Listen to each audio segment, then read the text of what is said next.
Honourable Member, Acting Speaker.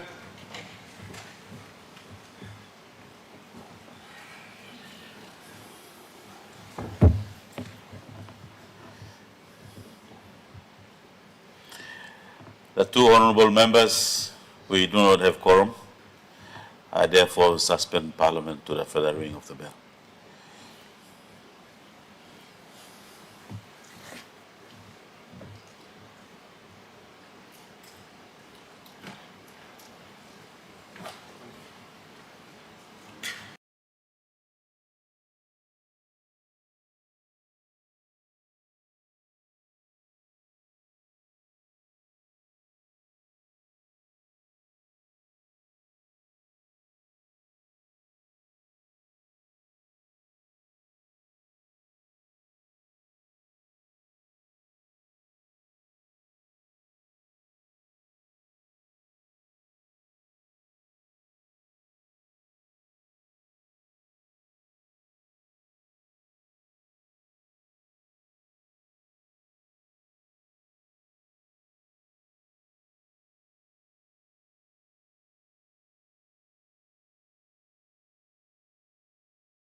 Honorable members, we have quorum. Again, I ask you, honorable members, let's all bow our heads and we all say the Lord's Prayer together. Which art in heaven, hallowed be thy name. Thy kingdom come, and thy be done on earth as in heaven. Give us this day our daily bread, and forgive us our trespasses, as we forgive them that trespass against us. And lead us not into temptation, but deliver us from evil. For thine is the kingdom, and the power and glory, forever and ever. Amen.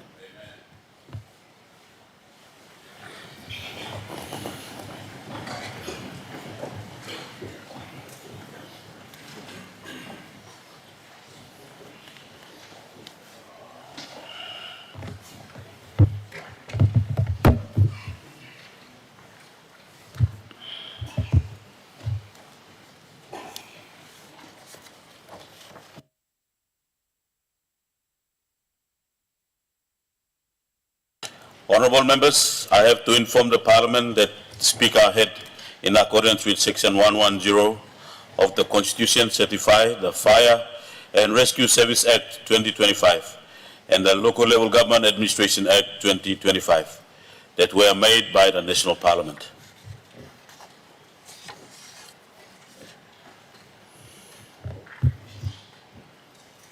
Notices, petitions, notices. Honorable members, question time. The Honorable Deputy Opposition Leader. Deputy Speaker, my question without notice goes to the Honourable Prime Minister. Deputy Speaker, it has been 6 years since the Honourable Prime Minister became the Prime Minister of the independent state of Papua New Guinea.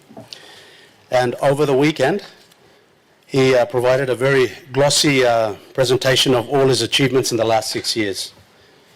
My question, with the level of sensitivity that the Prime Minister has applied to development throughout the country, is how have the people of Papua New Guinea benefited the per capita income from 2019 to 2025 under his tenure? And secondly, Mr. Deputy Speaker, under his watch, as the father of the nation, how many jobs has the Marape government created for the people of Papua New Guinea? Thank you, Deputy Speaker. The Honourable Prime Minister. Mr. Deputy Speaker, we thank you, Lord. Member Blosuabe, I'll ask him this very important question, two-part question. It's an important question nonetheless. And I would, through you, Deputy Speaker, ask if the report I present to Parliament later this week on our 6 year of being in office will cover all this aspect, and I will take time to answer to this House and to the country on the issues that was raised this morning. Thank you, Mr. Speaker. The Honourable Member for Kokopo. Thank you, Acting Speaker. Thank you, Ken Long. Looks long all people of Kokopo. My question without notice, but before I ask the question to our good Minister for Civil Aviation, let me, on behalf of my people of Kokopo, congratulate you again from Mining Minister to Civil Aviation. Question from me, Minister belong State Enterprise, take note. My question is regarding Tokwa. But before me ask him question, Acting Speaker, I may like to question. Kokopo East Britain was declared as a tourism hub. Under my leadership when I was the former governor. Today, we've got cancellation of flights. And it's affecting the people of New Guinea Highlands region. New Island, Bougainville, Manus, West New Britain. My question to the good minister is this. It's almost here, and I know, and I thank the Maraperoso government, again, because of my question without notice, and today, we can land the Fokker 100 according to the repair of the runway, changing from chips material into an asphalt ceiling. My question is to the good minister. when is the funds going to be released for the extension of Papua Airport so that we can land the 737, and in order for that, as a tourism hub, we can receive direct flights from Karita, from Japan or China, or any other countries throughout the world. So can you also, my good people of East New Britain, and particularly Kokopo District and the entire New Guinea Highlands region, my good Assistant Speaker, or Acting Speaker. Cancellations of flight, and we cannot give an excuse again because of the runway. Security, yes, we accept the fact that we are facing problem under the law and order issue. Kokopo, Miplevok, addressing law and order, and throughout the country. And that is our core responsibility within the members and the people in the community. But the extension of the airport, as we are going again towards the celebration of the 50th Golden Jubilee, we cannot tell the people in East New Britain and the entire New Guinea Islands region that we'll have to wait again for another 25 years or 30 years. Thank you, Acting Speaker. Honorable Minister of Civil Aviation. Thank you, Speaker, and thank you, Honorable Leader Blong Kokopo. Miamas lok sim displa asking Blong you. Yes, lo presentation Blong all reports lo me. Mibla like make him hagen na Kokopo alsem or Toku alsem airport where and by ready lok sim 83220 nupla balus na 737. Tasol walk only plan also member come up long, maybe second quarter long display ya. Na legally progress especially lo hagin only been securing work been done na 40 million long finish him display runway now larap la work long hagin airport long balus by pundown. Long area long Tokua, I think survey work close to by one kind, that's all survey work by start I think next week or finish blow next week or kind of same. So hopefully by Mibla Pinem Chaka ready long at least by helping you me Sambla only time loss so sim loan na all Arabla way long help him.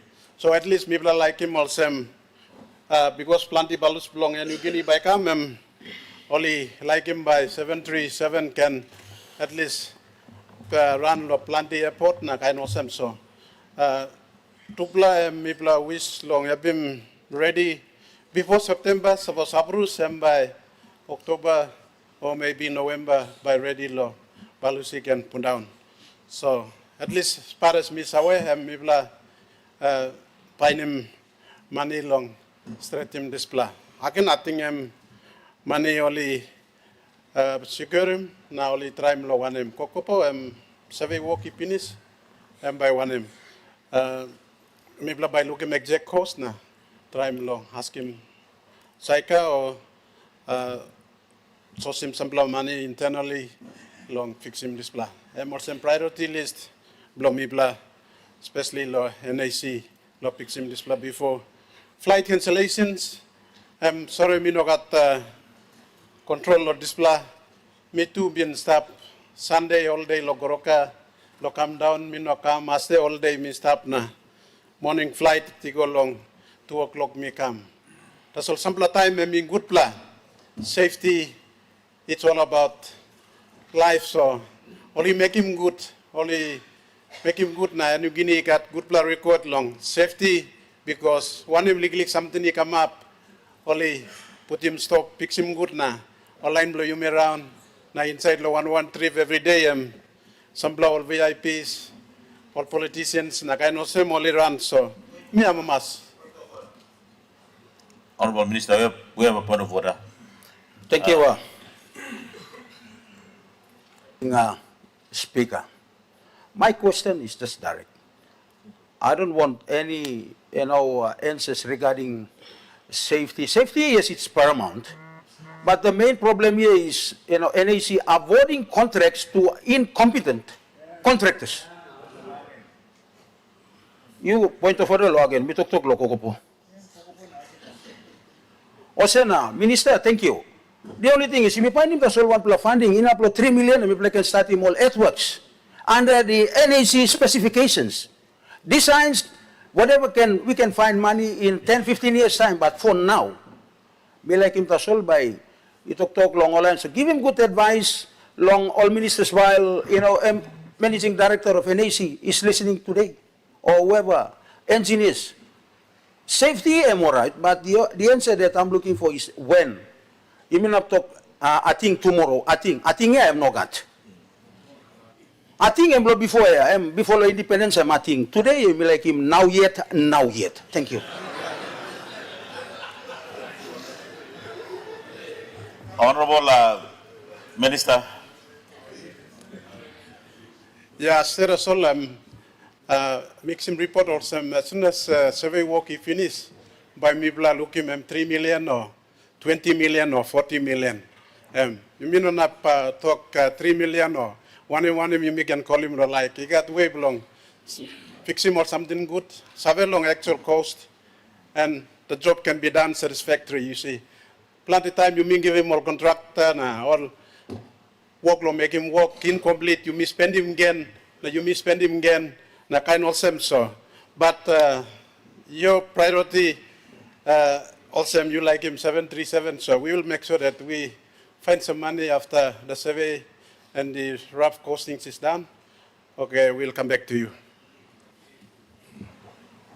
The Honorable Member for Jubilee.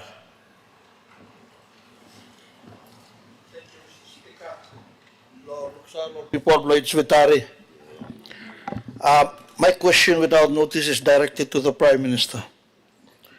While you may move towards our 50th anniversary, appreciating independence blame me. Na relationship blame me one time Australia you may enhance him. Lord is la time. There are some legacy issues, block colonialism, lo Papua New Guinea, that has not been dealt with. Now, people blow me lo Papua.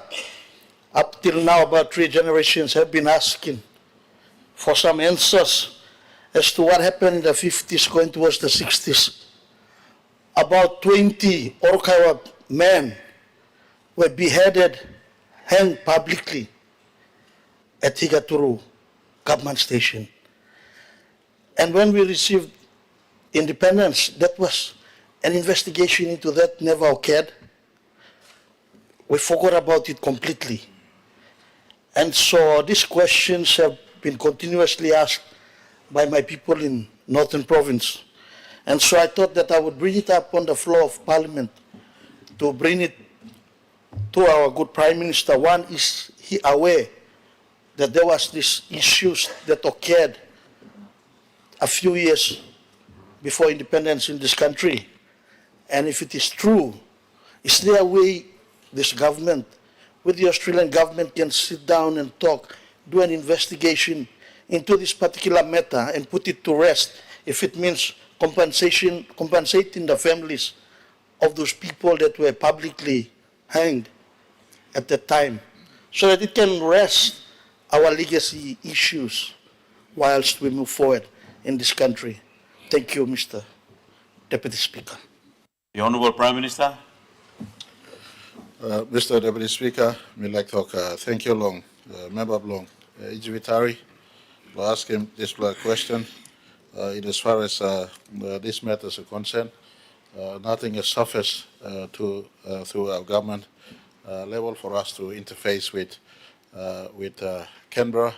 We do have annual ministerial dialogues and annual leadership dialogue with our counterparts in Australia. I want to ask the good leader representing his people to put in writing the issues that he's raised, and we could appropriately deal with it and report back to this Parliament and to himself at an appropriate time. Thank you, Mr. Deputy Speaker. The Honorable Governor for West Sepik, Sundown.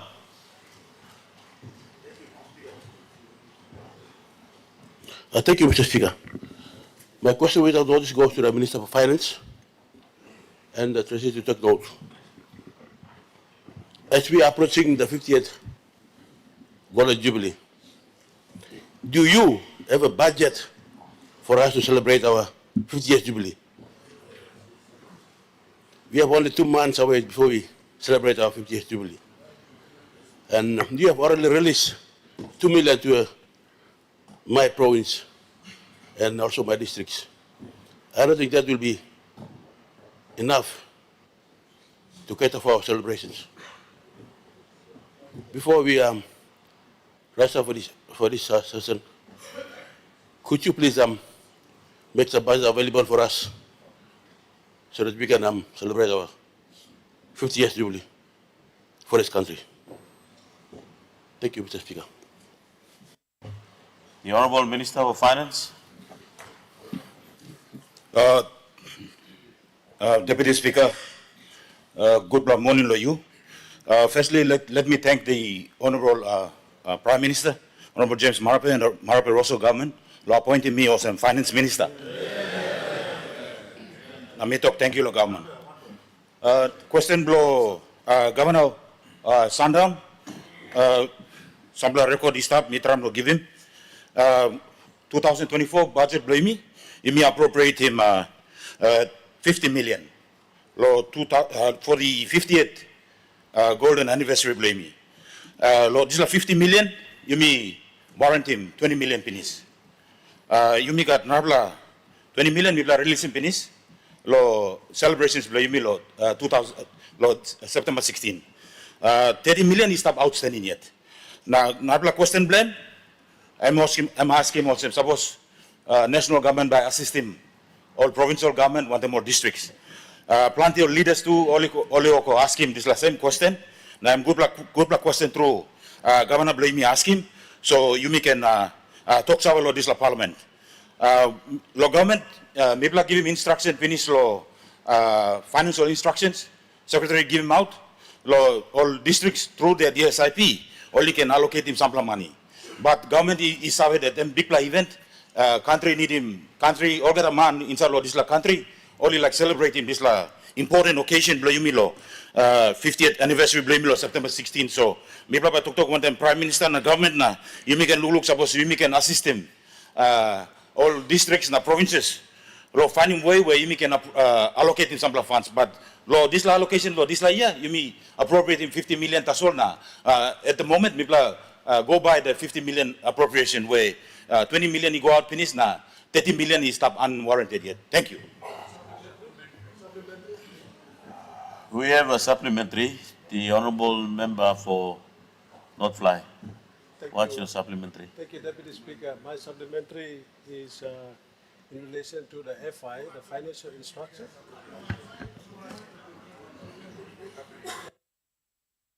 Deputy Speaker, sorry. My supplementary is in relation to the FI. He says financial instructions given by the Department of Finance, his department, to individual districts and provinces to expedite the DSIP and, or I should say the SIP funds, $1 million kina each. So the issue and the question I would like to raise to the Minister is, number one, is it legally binding for his department to issue a FI to spend the SIP fund, which is a development fund, on the celebration? Question number one. Number two, the 50 million kina allocated, is it to dispatch to all the districts or to a specific town or cities or whatever is going to happen? He needs to outline the 50 million kina very clearly, where the 50 million kina will go. And the third question is, I for one feel for that, why would we expedite the development fund on the celebration? That doesn't even work at all, and it's not logic. So he needs to come clear again and inform the House whether a supplementary budget will be brought to accommodate the independence fund, because it's not appropriate to dispatch to everyone. Thank you, Deputy Speaker. The Honourable Minister for Finance. Thank you, my good member for North Fly, for the pertinent question and the supplementary question. Number one, your issue on the financial instructions. the Department of Finance, through the Secretary, has issued the financial instructions for the chairman of DDAs and provincial governments to allocate 1 million kina in their budget. Basically, that's the financial instructions given out from the Secretary, making it legal for DSIP funds and PSIP funds to allocate 1 million kina in your appropriations to do that. Number two, your question on the 50 million kina, these are for the national events, through the National Events Secretariat, for the National Events Council to use for national events for the country. Your number three question,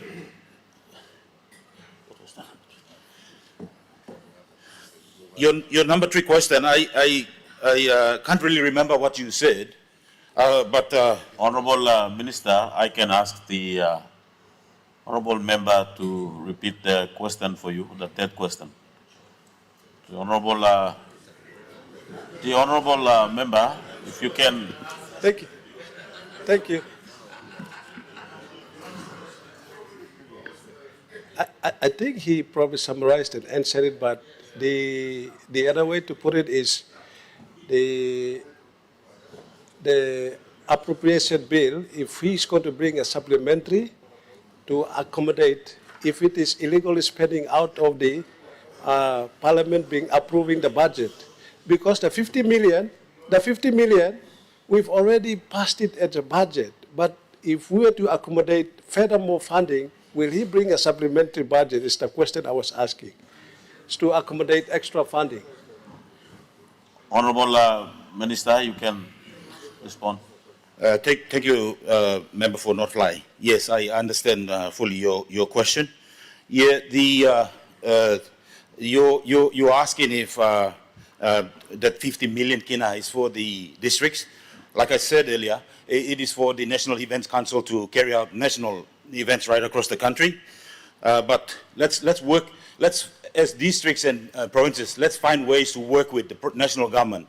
This is a significant event for our country, and we all have a responsibility to come together to unite our country at this crucial time. You may get a boom one time, you may walk one time, and for the appropriations if there is a supplementary budget, then of course that's something that we can, this Parliament will deal with when it arrives at it. Thank you.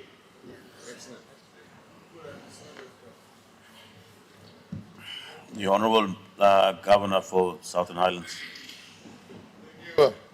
Mr. Acting Speaker, my series of questions is directed to the Minister for Treasury, Minister for Finance, and Prime Minister can take note. This series of questions, Mr. Acting Speaker, are relating to glitches, so-called glitches in Internal Revenue Commission, IRC, the glitches at the Department of Finance, and recently the glitch at Bank South Pacific. Mr. Acting Speaker, can the Minister through the Department of Treasury assure Parliament whether there has been an investigation conducted to establish the causes of these glitches and inform our people what are real causes of these glitches? Mr. Speaker, that's my first question.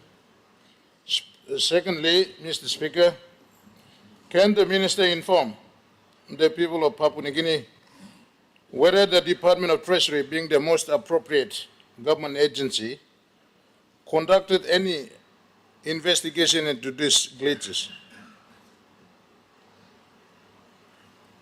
My other question, Mr. Speaker, has the country lost any information or data in relation to tax revenue collections or evasion of tax by big taxpayers?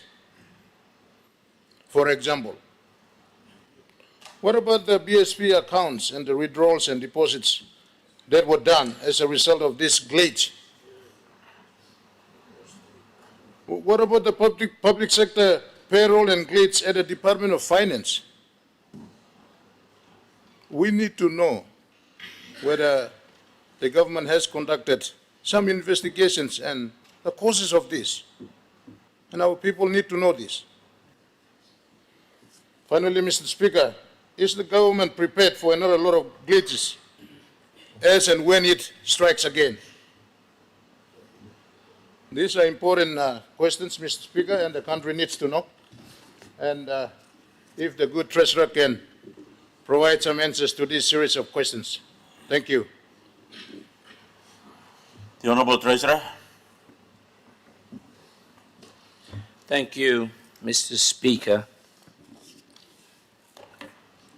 for the opportunity to respond to the questions without notice from the Governor for Southern Highlands provinces in relation to the causes of glitches that were experienced by the IRC, and I think he also referred to the Bank of South Pacific. Mr. Speaker, I'll respond to the queries on the IRC or those agencies that I have direct oversight of, and I'll leave it to the appropriate minister to respond to the Bank of South Pacific. In relation to the IRC, as we're all aware, in middle of February this year, the IRC had informed Papua New Guinea of those glitches that took place and clarified the nature of this cyber attack. According to the IRC, this was a ransomware attack on its virtual service. Rogue persons introduced malicious software that locked their service and prevented IRC from accessing their emails and various other software. Upon detecting the breach, IRC activated its cyber security protocols. They also engaged experts from KPMG, a very large international accounting firm, to assist in containing the problem, restoring the system, and improving security of its IT system. At this point, I also want to thank the Government of Australia for offering, at no cost to us, their cybercrime rapid response team, but at this time the IRC have not engaged them. Has the Department of Treasury conducted a thorough investigation with these glitches? No, we haven't. We at the Department of Treasury are of the opinion that the IRC and even the Bank of South Pacific, for that matter, have the appropriate capacity, possibly more than ourselves, to deal with these matters. And your last question, what plans do we have to deal with this particular software attacks from happening again? Well, Mr. Speaker, at this point in time, all I can say to this is that we at the Department of Treasury are on standby to assist these particular agencies, IRC, to upgrade their software. Their level of preparation can only be as good as the updated software that they engage with. So we're on standby to assist them if they need that. Thank you. The Honourable Member for Guelala. Thank you, Mr. Speaker. This question is supposed to be directed to the good Minister for Police, but I rather prefer I direct it to the Honourable Prime Minister. Prime Minister, I stand here, I rise in my people's chair with a heavy heart, and while we approach the eve of 50th Golden Jubilee, I want to give a background before I ask a couple of questions. Acting Speaker, the tribe, the class of people that I represent seems to be a marginalized group and a separated and segregated group of people. This city, Port Moresby, is a home to people from the Central Province and Gulf people. They come conduct business here. While we approach the 50th Golden Jubilee, and as other leaders have spoken on monies to celebrate the Golden Jubilee, we still have the footprints of colonization, but dressed up in a local context, from a PNG context. This particular incident is reference to a few kilometers, if not 1 kilometer away from here, next to Waigani police station. In recent times, we've seen horrific scenes of people massacred and loaded onto trucks, bent in other parts of the country. But some 2 weeks, if not 3 weeks ago, in the heart of Port Moresby, the national capital city, the city of this country, this beautiful country that we all represent here, representing our individual people, it is unprecedented to see under the nose of a police station, Waigani police station, we see an unfortunate scene where 4 Golales killed and burnt alive, and not only Golales, but a Marawaka female, innocent, totally innocent, killed and burnt alive to ashes.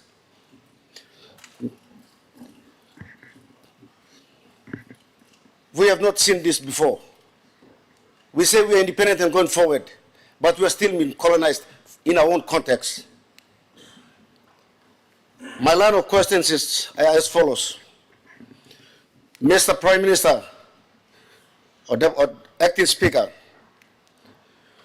can you confirm or deny that this country is very safe, or this city, Port Moresby, is safe for our people, and especially Golala people? Mr. Prime Minister, can you also confirm that Golala people are free, and this will never happen to them anymore, in a place they call home? We all come from homes. We all represent our people and we have homes. But this, unfortunately, this city here belongs to Central people from Margarita or Gadaisu to Kiwari Point, including Golala. Golala not excluded. We come here to conduct business. I'm afraid standing here. I can't represent my people well in their house here. Second question, Prime Minister. Where did the police go at that time? At the material time the incident took place? Have they resigned, or suddenly they woke up that morning and there was mass protest, there was nobody on duty? Third question. All these incidences happening around the country and including Port Moresby, the Waigani one, that does qualify for a change of leadership in the commissioner and everybody else down the rank and file. Because for too long, we have said, we have gambled with this, we have gambled with our people's life. This third question I ask is very serious. Under the commissioner right now, we have seen a lot of deaths. Our people cannot be protected by law anymore. These are voiceless people, especially Golala people, they are voiceless people.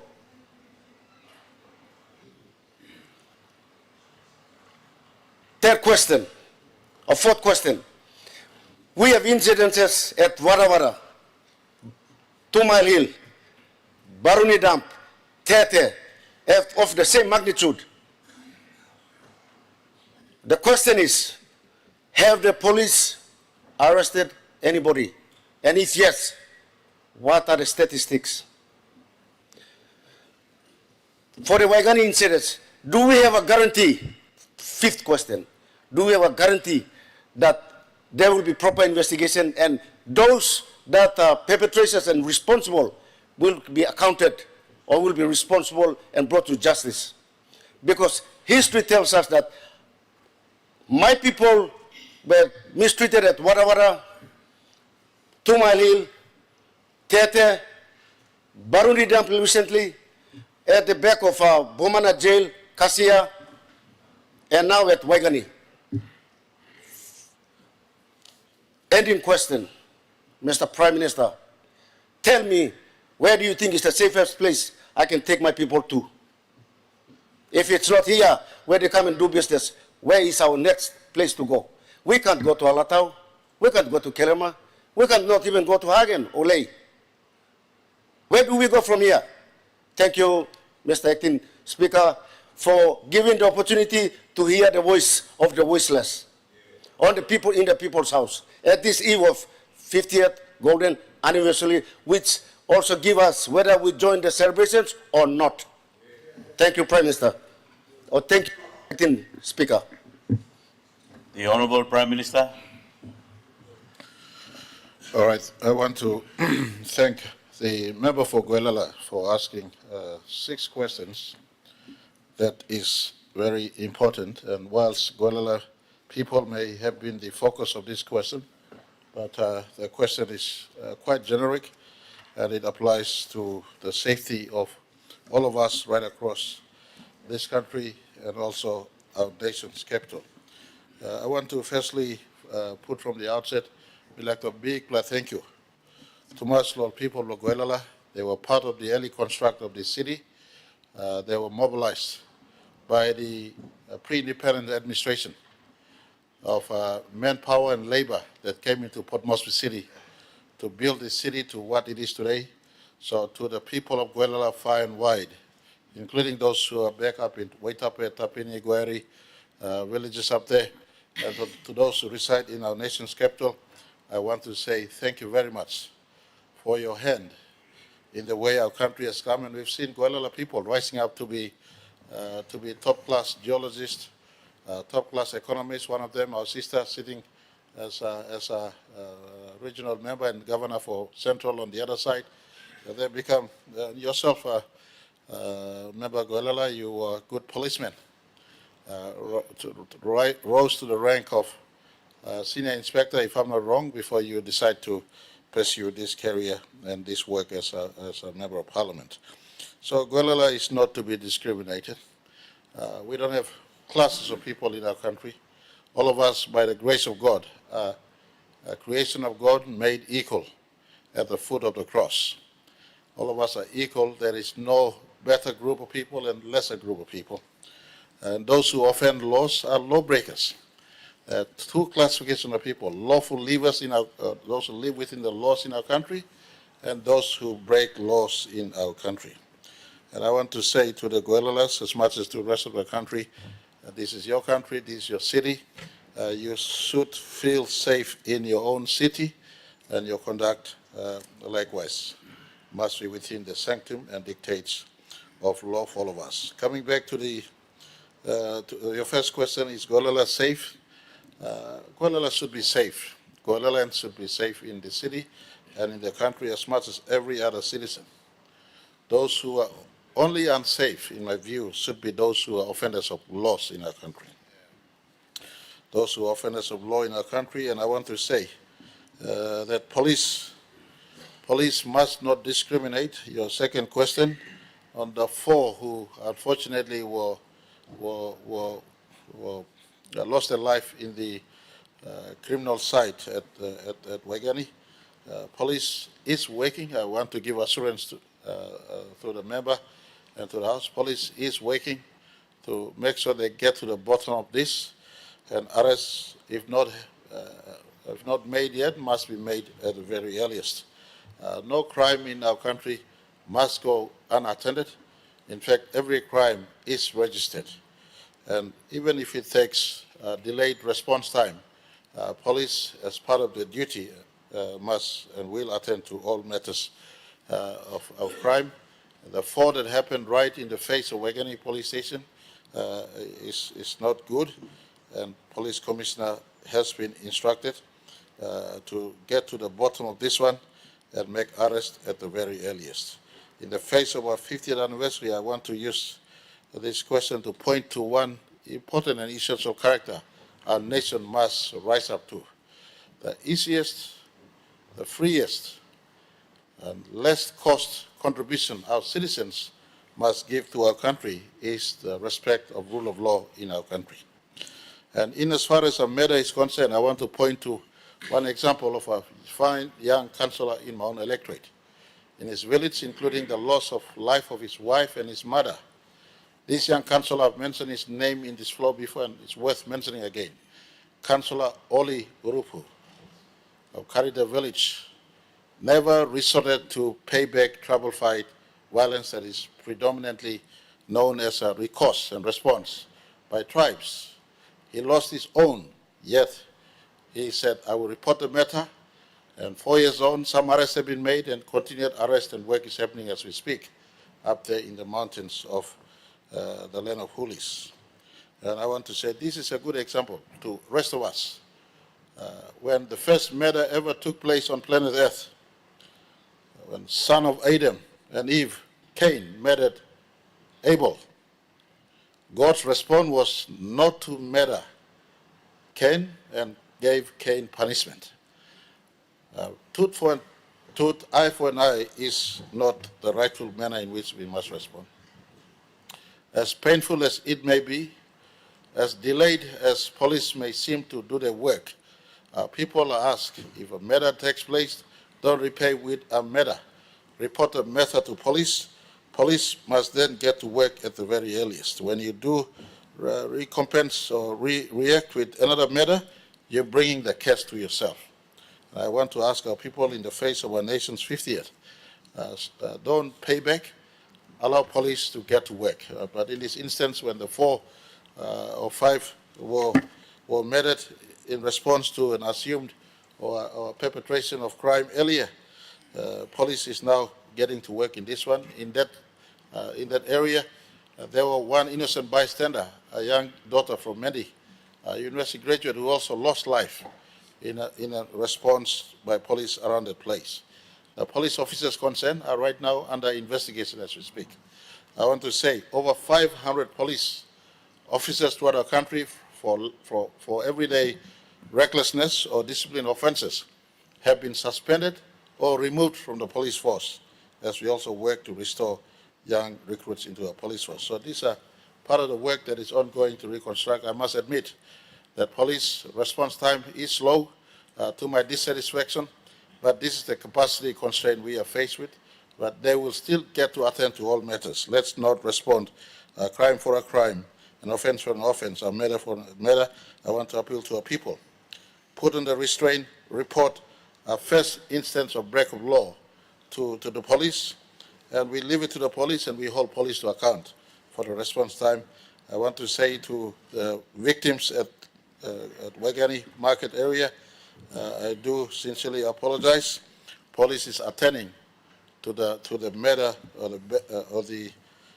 that took place in Wagani, and we will get the police minister to report back to this house on the status of the police operations in investigation and reporting back. I want to also. Honourable Prime Minister, we have a point of order. Thank Speaker. Although we appreciate that safety is all citizens' concerns and the Prime Minister is responding to that, the Honourable Member for Goilala asked a specific question about his people and a chain of events and a series of clear atrocities that happened throughout the city, and the latest one being the Goilalas being burnt to a crisp. So can the good Prime Minister directly and expressly respond by stating whether the Goilalas, the people of Goilala, are safe to come into the city and conduct their business or not? Thank you, Acting Speaker. The Honourable Opposition Leader, I think the Prime Minister made mention on the safety of Goilala people, so I'll allow the Prime Minister to complete this reply. Prime Minister. Thank you, Mr. Deputy Speaker. I want to say Golelas, like anyone, should be safe, must be safe, are safe in our city. However, like everyone else exposed to the atrocity and the lawlessness that is in our city and elsewhere, they tend to be exposed. But let me confirm, there is no discrimination targeted to Golala per se, or anyone for that matter. Everyone is exposed to the same ruthlessness or lawlessness that sometimes emerge in the midst of our city. Police in our city have capacity issues too. Today you look at a city of over 1 million people with everyday migration in our city. That is why we are opening our country by roads. Before September this year, I should drive over to Leh from Port Moresby. And if that takes place, that is not only to hold back or bring in people into the city. You look at the city of Leh, they've lived with Highlands Highway and Medak Highway for the last 60 years. Leh City is not flooded with people to take up permanent residence in Leh. So Port Moresbyans, our nation's capital, or even surrounding provinces, Gulf, Central, should not, and we will tidy and work on stopping people from settling in land that is not theirs, and we've tidied in these spaces so that we know who's coming in and out. And the road that we're constructing should take back out of this city. We have a class of Papua New Guineans who have emerged, who are now landless, who live in our city, who are second, third, not second, I beg your pardon, who are third generation. You go to Kagure, you go to other pockets of our city, you have fourth generation Papua New Guineans, some from Guelala, some from Tari, some from other parts of our country have come in the 60s and 50s, who are still stuck here because they cannot get out. This road should get people who need to go back to their places to go back. And I point to people in our cities. If you really have nothing to do in our cities, there are enough land, your ancestors, you have ancestral land rights in your tribal lands back home. The opening of road from Port Moresby to Leh should now take people back. And to the people of Guelala, if there's an element of fear in this, I want to thank the member and his district for investing in the two main roads leading back to Guelala Mountains. This road should be supported by National Works Department, open at the very earliest. If Port Moresby, in terms of resident, is not there for you, then there's always a place in your home, place of origin, tribe of origin, where your land is free, your food is free. We work with partnership with all the districts. I'll start with Tari and everyone else, the fourth, fifth generation people from Tari who are in the city. When Connect PNC has opened up road, we'll ask all of them, you cannot live in the city, go back home. We're working with the nation's capital. I want to thank Governor Sparkop, who's now installing city cameras in our city. This work should go on for this year, next year. When we go to the 2027 elections, Port Moresby City must have camera in all parts of our country, including in all parts of our city, including a link to the police stations that the Honorable Kramer, when he was minister, he started on police modernization program in our city. That program must be picked up again. We link police in our city with camera, and a real-time quick response to arrests in our city is in the interest of the city authority and our government, so that we put Port Moresby City back on a path to full watch, full supervision of ICT-based police, as well as real police foot patrol, and make our city become a safer zone for Guelalas and anyone who chooses to live here. But the roads that we're building over time, in my view, I will point to our people. If you in Port Moresby, no work, no stay here, let's utilize the roads, go back home, and attend to our life by living in our villages or in our tribal land. But to Guelalas, please, member, have it from me as the head of the executive government. There is no systematic intention to attack Guelalas. If there's anyone who could understand the Guelalas better, it is a man from Tari. I understand you better. We are preserving, working in our city to preserve our city. I ask every one of us in our city, let's live with respect of each other. If you break the law, police, there's no excuse. Step in quickly, deal with the offenders of law. Thank you too much. We have a supplementary here. The Honorable Member for Yali Bupangia. Thank you, Thank you, Mr. Acting Speaker. Supplementary blomigo lo question where Prime Minister explaining good. Lo member blog gorella he talk finish. We have so many deaths happening right throughout the country under the administration of the current minister and the current police commissioner and the administration of the police force. Now, is the Prime Minister going to take some action similar to that he has done to the commander of the defense force, where one soldier died during the training exercise? He was suspended and sacked. Is there inconsistency in the decision-making that the Prime Minister and his cabinet are doing? Why is the command structure of the police force not held accountable for administration of law and order in the country? Thank you, Mr. Speaker. The Honorable Prime Minister. Thank you, Mr. Deputy Speaker. I want to appreciate the member for Yalupangia for this supplementary. The police commissioner, like every other head of agencies, head of forces, are accountable to our people, and in this instance to the government and to our parliament. And he is under scrutiny as much as every other agency heads are under scrutiny. I want to also say, whilst the recurrence of law incidences put him under the spotlight every now and then, equivalently, the police minister could present a report to us. Equivalently, he has dealt with more arrests, including arrest of police officers under his watch than all the other commissioners put together. And so I stand in no way to defend him. He's under the spotlight to do work, and we expect him to rise up. A full report on his performance, if it is warranted to this House, can be given to this House, so we understand fully the context of his work. The challenge we have the last 2 years, we've now bumped up resourcing to police, and so same time, more arrests has been made. For instance, the policeman who could have pulled the trigger in the unfortunate loss of that young daughter in Guinea market is now behind bars, so to speak. So work and respond, and as I said earlier, some response time may have been slow, but certainly all crimes have been reported upon. Response has been made. I want to say that if this Parliament deserves a full report on the work of the police commissioner, then the police minister will be asked to present a full report under his administration, what has taken place, a report on all investigations that has been running, all arrests that has been made, and Parliament could be satisfied to what is happening out there. But we don't intend to keep Commissioner at work if he's not delivering. Right now, to my understanding, all attention to law and order sector that is happening in the country has been responded. Work is taking place. I'll get the police minister to report back to this House fully to the satisfaction of the member for Yalupangia if he so sees fit. Honorable members, our question time has lapsed.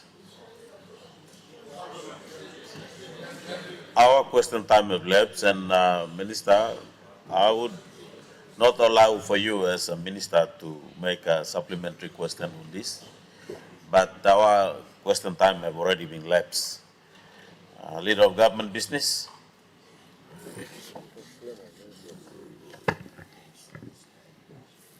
Mr. Acting Speaker, I ask leave of Parliament to move a motion without notice. Is leave granted? Leader of Government Business. Mr. Acting Speaker, I move that so much of the standing orders be suspended as would prevent the notice numbers 139, 143, 148, and 149, government business, being called on forthwith. The question is that the motion be agreed to. Those in favor say aye. Aye. And those against say no. Ayes have it. Clerk. Order of the day, number 139, Community Development Bill 2025. Minister for Community Development, Youth and Religion, third reading, vote.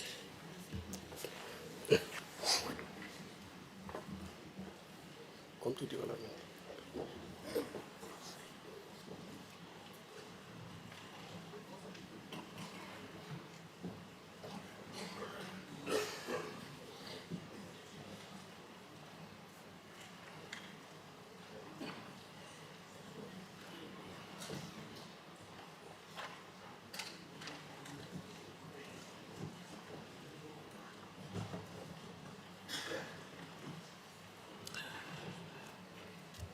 question, the bill now be read the third time. In accordance with Constitution required, this bill must be passed by an absolute majority of 60 members. Clerk, please ring the bell.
Attendants, close the door.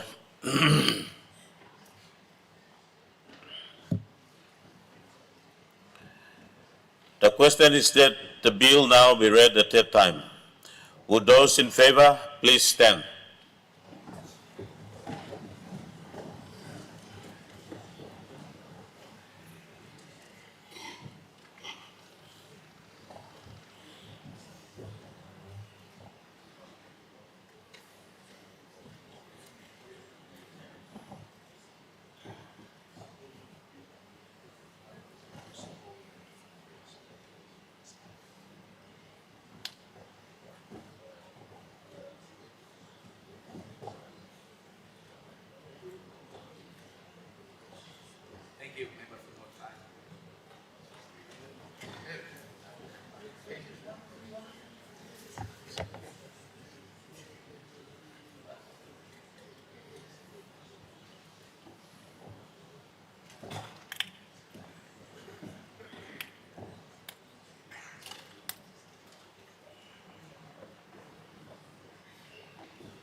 Would those against please stand?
Honorable members,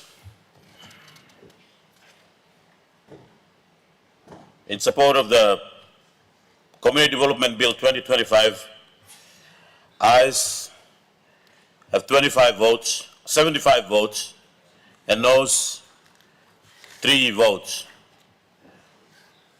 Clerk. Third reading, a bill for an act to A, to establish the National Community Development System, and B, to implement and coordinate the functions of the department responsible for community development and religious matters at the subnational levels in a centralized manner and for related purposes.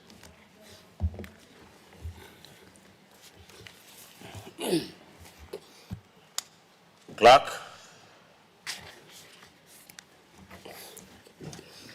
Notice number 143, Minister for Agriculture. Thank you, Minister for Community Development.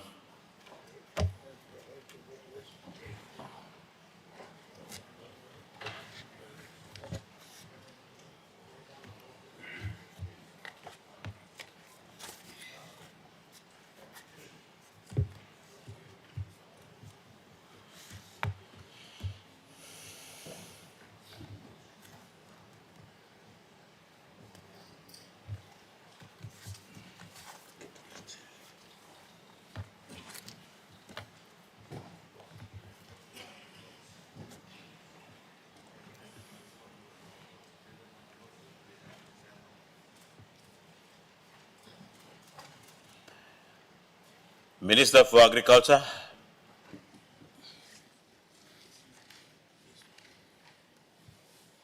Mr. Acting Speaker, I present the Biosecurity Bill 2025. Clerk.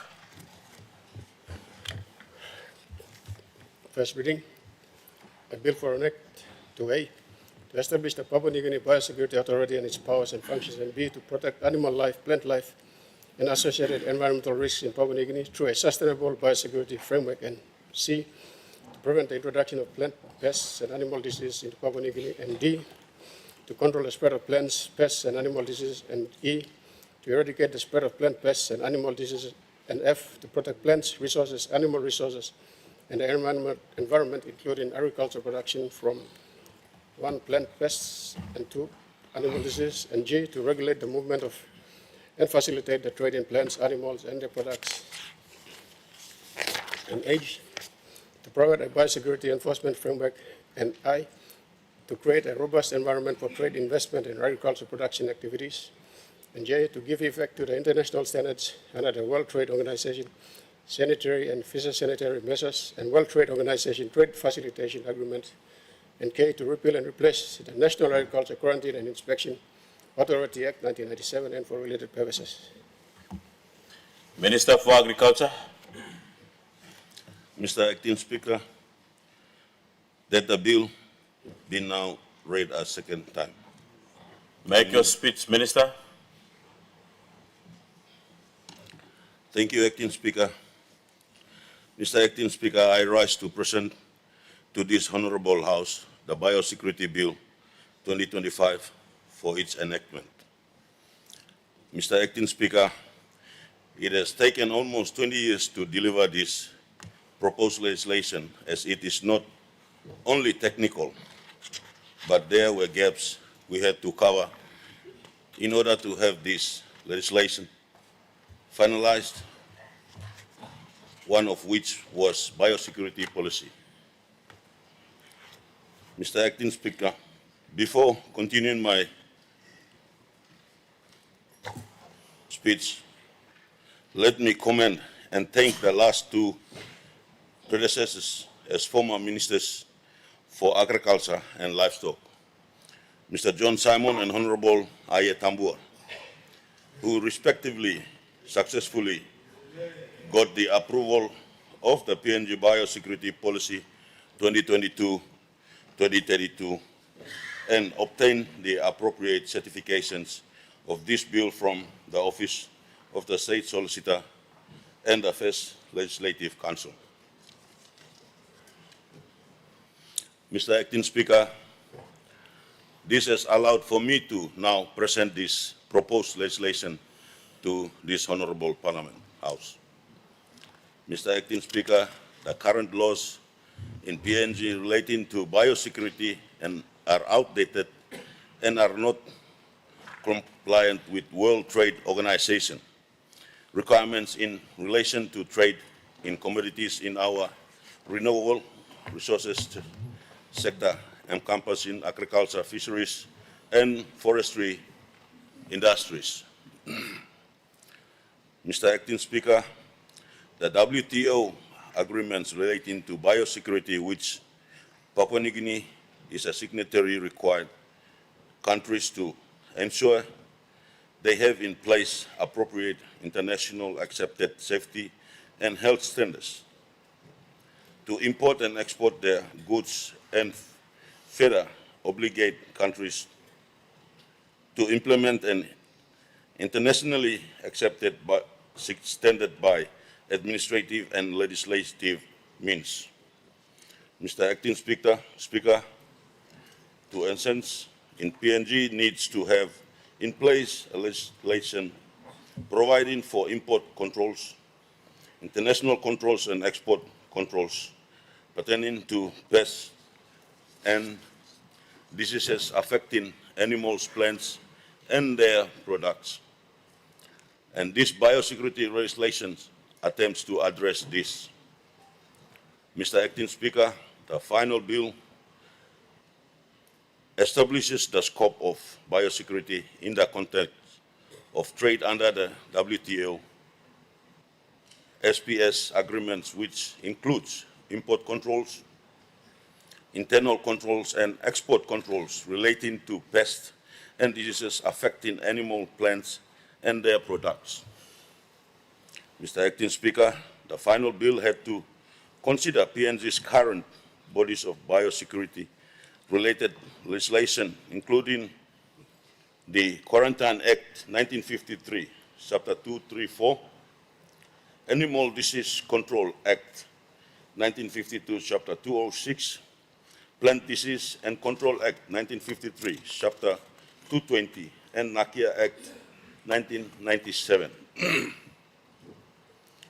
All this legislation, Mr. Acting Speaker, are outdated and needing reform to implement these internationally accepted requirements to the WTO SPS agreement and the WTO Trade Facilitation Agreement.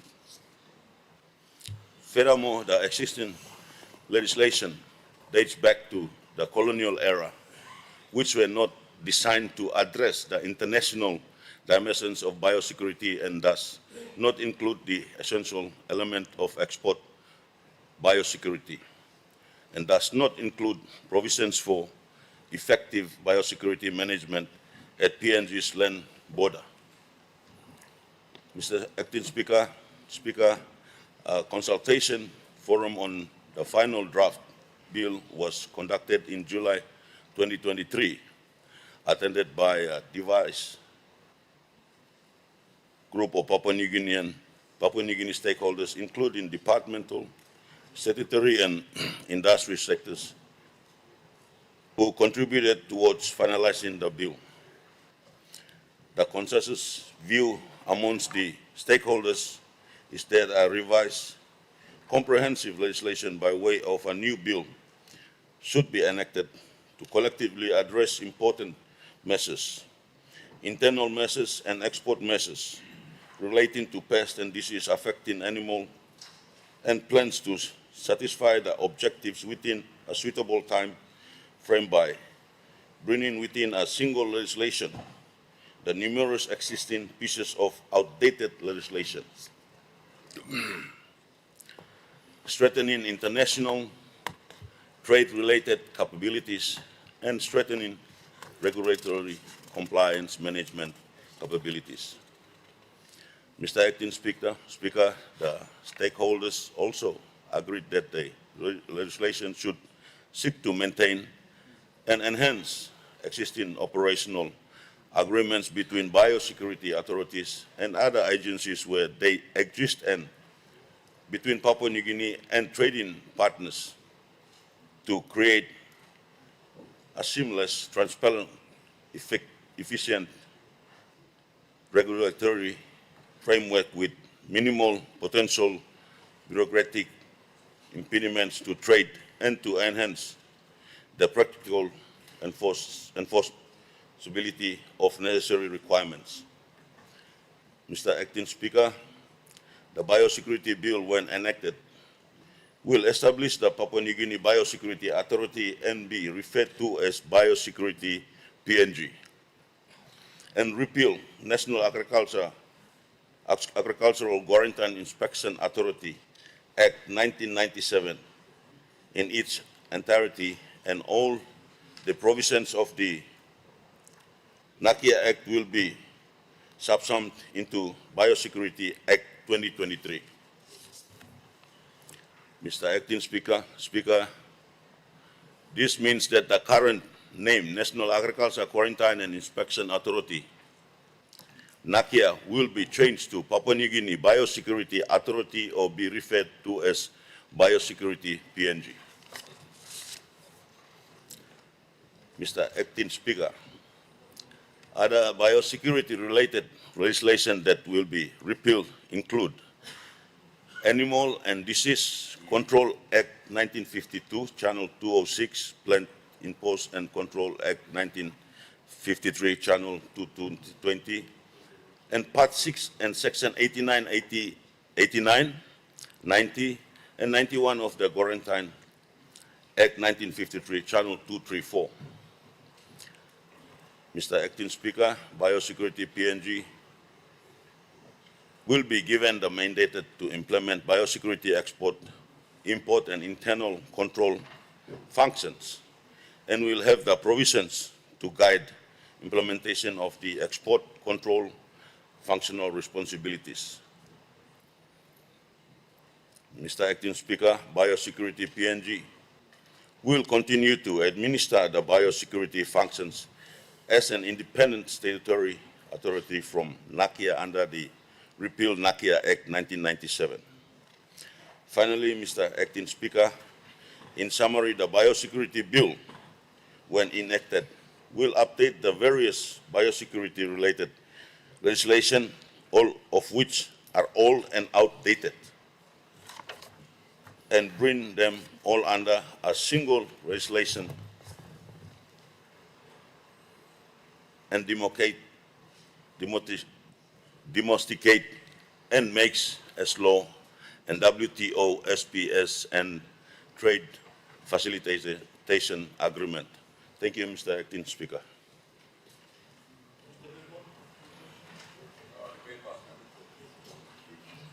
The Honourable Governor for Morobe. Mr. Speaker, or Acting Speaker, I rise to support this bill by the Honourable Minister for Agriculture, Honourable John Boito. He is the right and fit person to present this bill, Mr. Speaker, because the Honourable Minister is a farmer by himself, and he has been in the business in exporting coffee out of the country. And Honourable James Marabe, the Prime Minister, appointed him, rightly appointed him. The man with this experience should be sitting on that old chair in relation to matters of agriculture. Yes. So I commend him. Having read the preamble of the proposed bill, he sets out what he wants to achieve in this bill. And all of those he wants to achieve are salient and they're good for this country, Mr. Speaker. And secondly, in the colonial times, we have a couple of legislation in relation to quarantine. And those legislation, in my humble view, will support the stand by the Minister that those bills did not satisfy the requirement of biosecurity sufficient enough. And in this bill that he has presented, he is endeavoring to make sure those mishaps or those omission, those matters not good for this country were in those legislation are attended to, and by this particular bill that he has presented will accommodate all of those matters. And having read the draft bill before this Parliament, I fully support the Minister, and the government team should feel obliged to support the Minister's bill which is before this Parliament. Honourable Deputy Speaker, we are talking about food.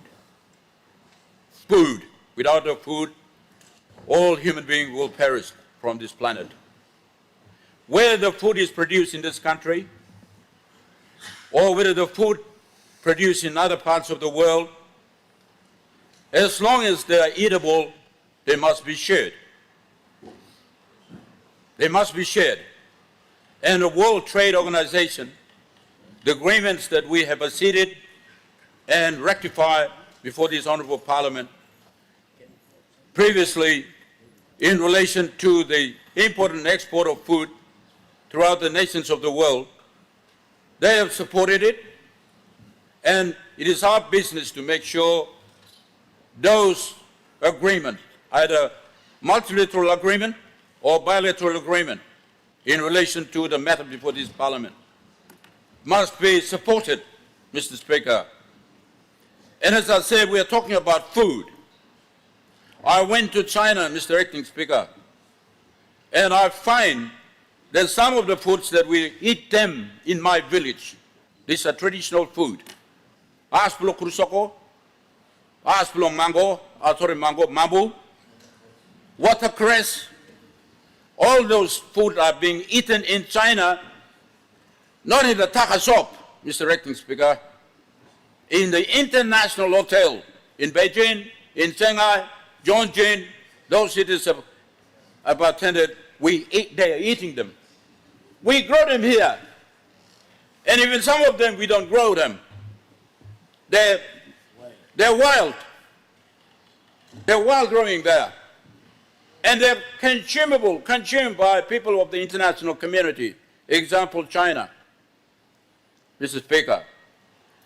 And those kind of crops, if there is a demand out there, Mr. Acting Speaker, demand for consumption, then we should feel obliged to produce them in the quantity to satisfy those needs in the international community, Mr. Speaker. But those crops are not yet produced into the quantity to have them being exported to the consumers out there. Similarly so, some of the crops that we produce them here, and some of the animals that we produce them here, there are animals that's consumable out there in the international community. Take it, they are human beings like us. As long as it's eatable, as long as it is not risk to our physical being, we should consume them, Mr. Speaker. And we have to make sure in this country, not only do we concentrate on coffee, not only we should be concentrating on cacao, not only we should be concentrating on coconut, not only should we concentrate on the oil palm, you should be concentrating equally so on matter consumable, matters eatable by human beings on this planet Earth, Mr. Speaker. That should be the case. Unfortunately, Mr. Speaker, not enough money is spent. Budget in, budget out every year. We're not putting enough money for research, agricultural research. And I can say that there are some crops there, the property in those crops are consumable by human beings, should be consumable, Mr. Speaker, but we don't know them yet. We don't know them yet. Because when the effect of climate change comes to a stage in this country and the eatable food that we eat today become extinct, what are we going to resort to? Mr. Acting Speaker, what are we going to resort to? We need research to be conducted. Some are doing about we can eat them. Some plants out there, we see them, we cannot eat them, but they have eatable property that we should eat them. Through research, we can find out.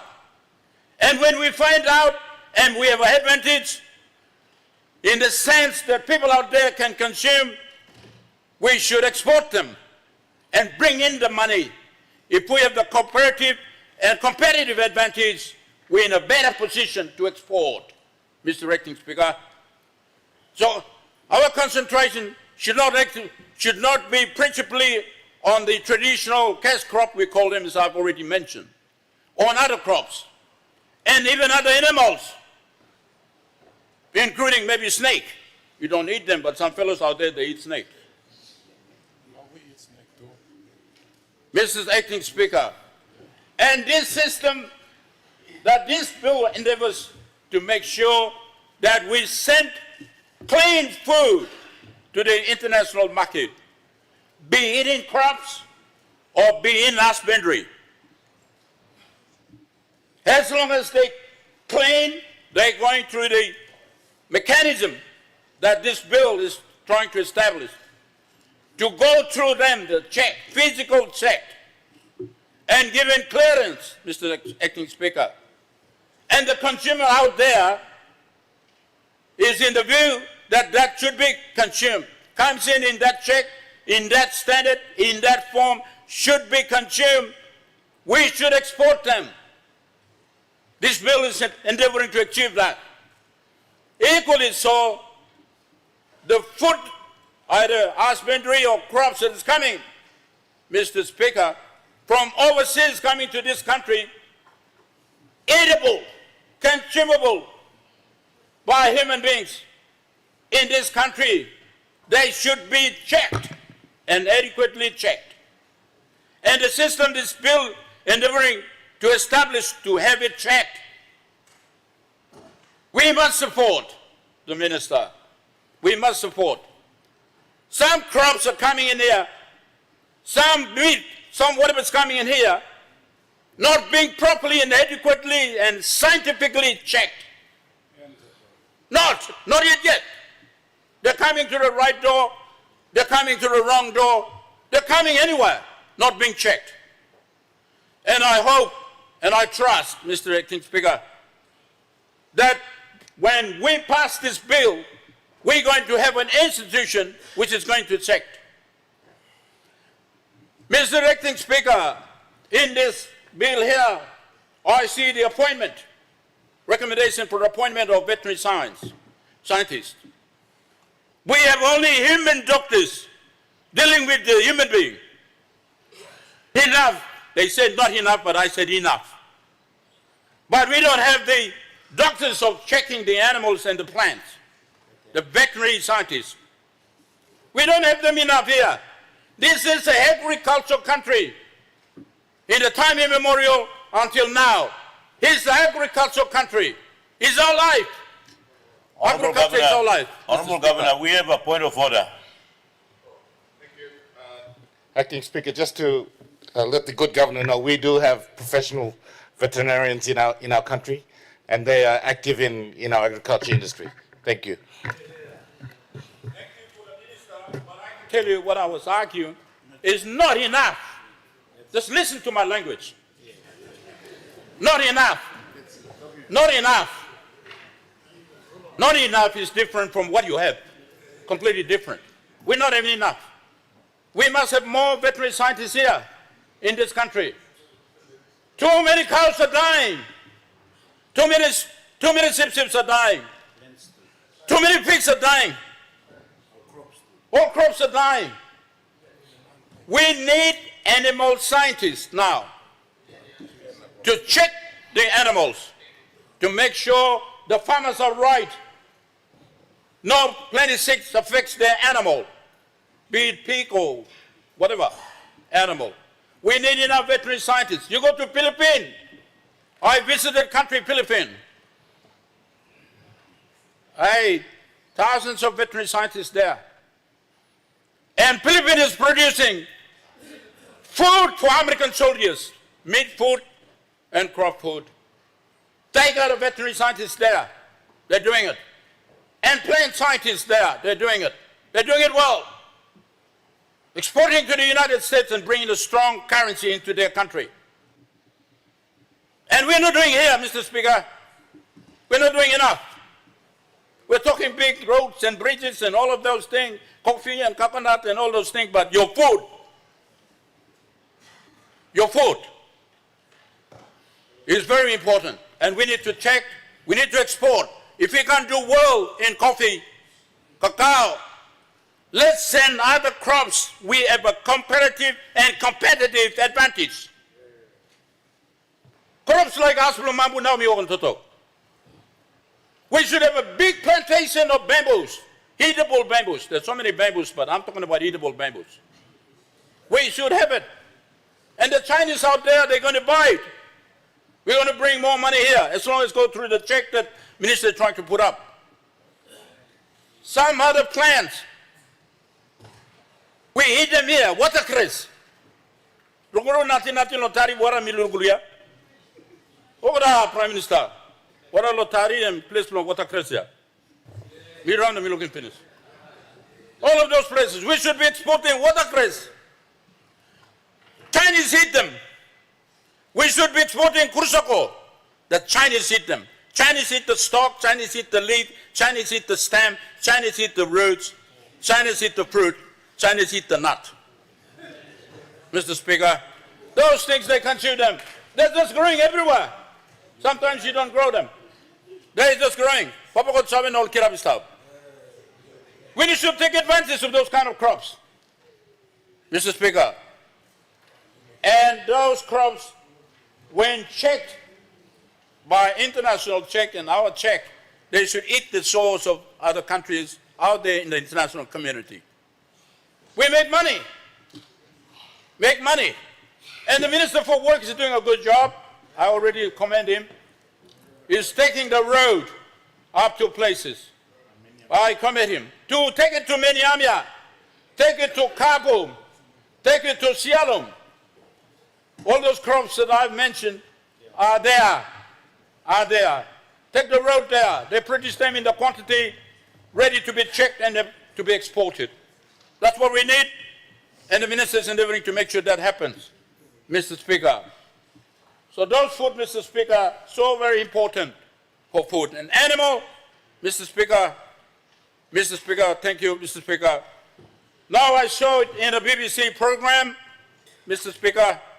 I saw in the BBC program. Now they're not going to produce any cows in Britain when the climate change hits that country, that part of the world, Mr. Speaker.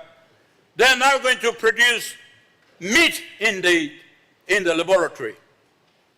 Meat in the laboratory. Doesn't require you look at them cow when they just get whatever from the plants or whatever, and they produce the meat for you, Mr. Speaker. And when the climate change hit the world in a magnitude that we're in a position to bring in the a component of meat, those kind of meat will come to our shores. And we need to have them checked. Make sure that the meat is produced from what material? Winnicott plants they use to produce the meat in the test tube. The advanced countries are moving that way. And this system here that ministers established make the bill is going to enable us to achieve will check those meat produced by other means in the test tube and in the laboratory, Mr. Speaker. And it's coming because of the climate change which is eating the world now. And we must get ready for it, Mr. Speaker.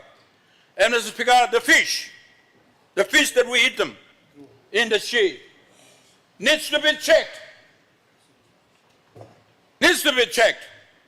With due respect to the fisheries minister and with due respect to the companies operating in this country, catching fish and sending them, Mr. Speaker, those fish needs to be checked, Mr. Speaker. Too many contamination in the sea. Plenty rust, something long, worn on something or fish for now. The plastic, Mr. Speaker, the plastic. Minister for Fish, the plastic thrown into the sea. We have not done enough to collect those rubbish. Those rubbish, chemical compensation of those rubbish are dangerous to the sea and dangerous to the physical consumption of human beings. Some of you are sitting here, some of us, Mr. Speaker. And those fish needs to be checked and thoroughly checked. Either we're getting fish from outside coming in or fish going out of this country needs to be checked. And with fish and other animals, we need to be checked. We are producing enough cow, enough cattle. Macambelly and Ramobelly producing enough cattle. But the Australians and other countries are cow low quality. Cow talk low quality. One can something make him the high quality, or liberal quality, or like him not. We don't know. But it's a low quality cow. That's why they can't accept our meat, send directly fresh meat to them. They want us to buy their meat. But their meat has to be checked. It's been contaminated, those meat has been contaminated, or good meat. But I think that our meat too, we should produce them more, and if goes by the standard, accept our meat, otherwise we will never accept your rice or whatever, accept our meat. Quality. And the chickens, the same. We need to make sure the chicken eat the right food and the composition of their meat is eatable and the composition of meat is free from contamination. We should be allowed to export. So the country, through this agreement, we're going to tell the whole world that our crops are potentially eatable Mr. Speaker, all we need to be satisfied, Mr. Speaker, is to make sure that through this system, they're going to be properly checked. And when Australian guy received a meat from Markham Valley, Honourable Speaker's Valley, our valley, sorry, they know the meat is of high quality as any bull that you can find in Lockhampton or wherever in Australia. That's what should happen. That's what should happen. And I don't think that we should restrict our import and export to 1 and 2 countries. We go around and around the world and see who are the consumers or potential consumers of our product. We find them, make deals with them, bilateral agreement or multilateral agreement, and we sell our product. Agriculture is very important. Important matter in this country, agriculture. We can forever build the road and all of those things, but if there's no food to eat from inside or from outside come in, we're going to die and bound to die. Mr. Minister, I thank you. Your bill is in order, and you have my vote, and I support you 100%. The Honourable Minister for Culture and Tourism. Acting Speaker, Mr. Acting Speaker, me too, me sanablong supporting this bill.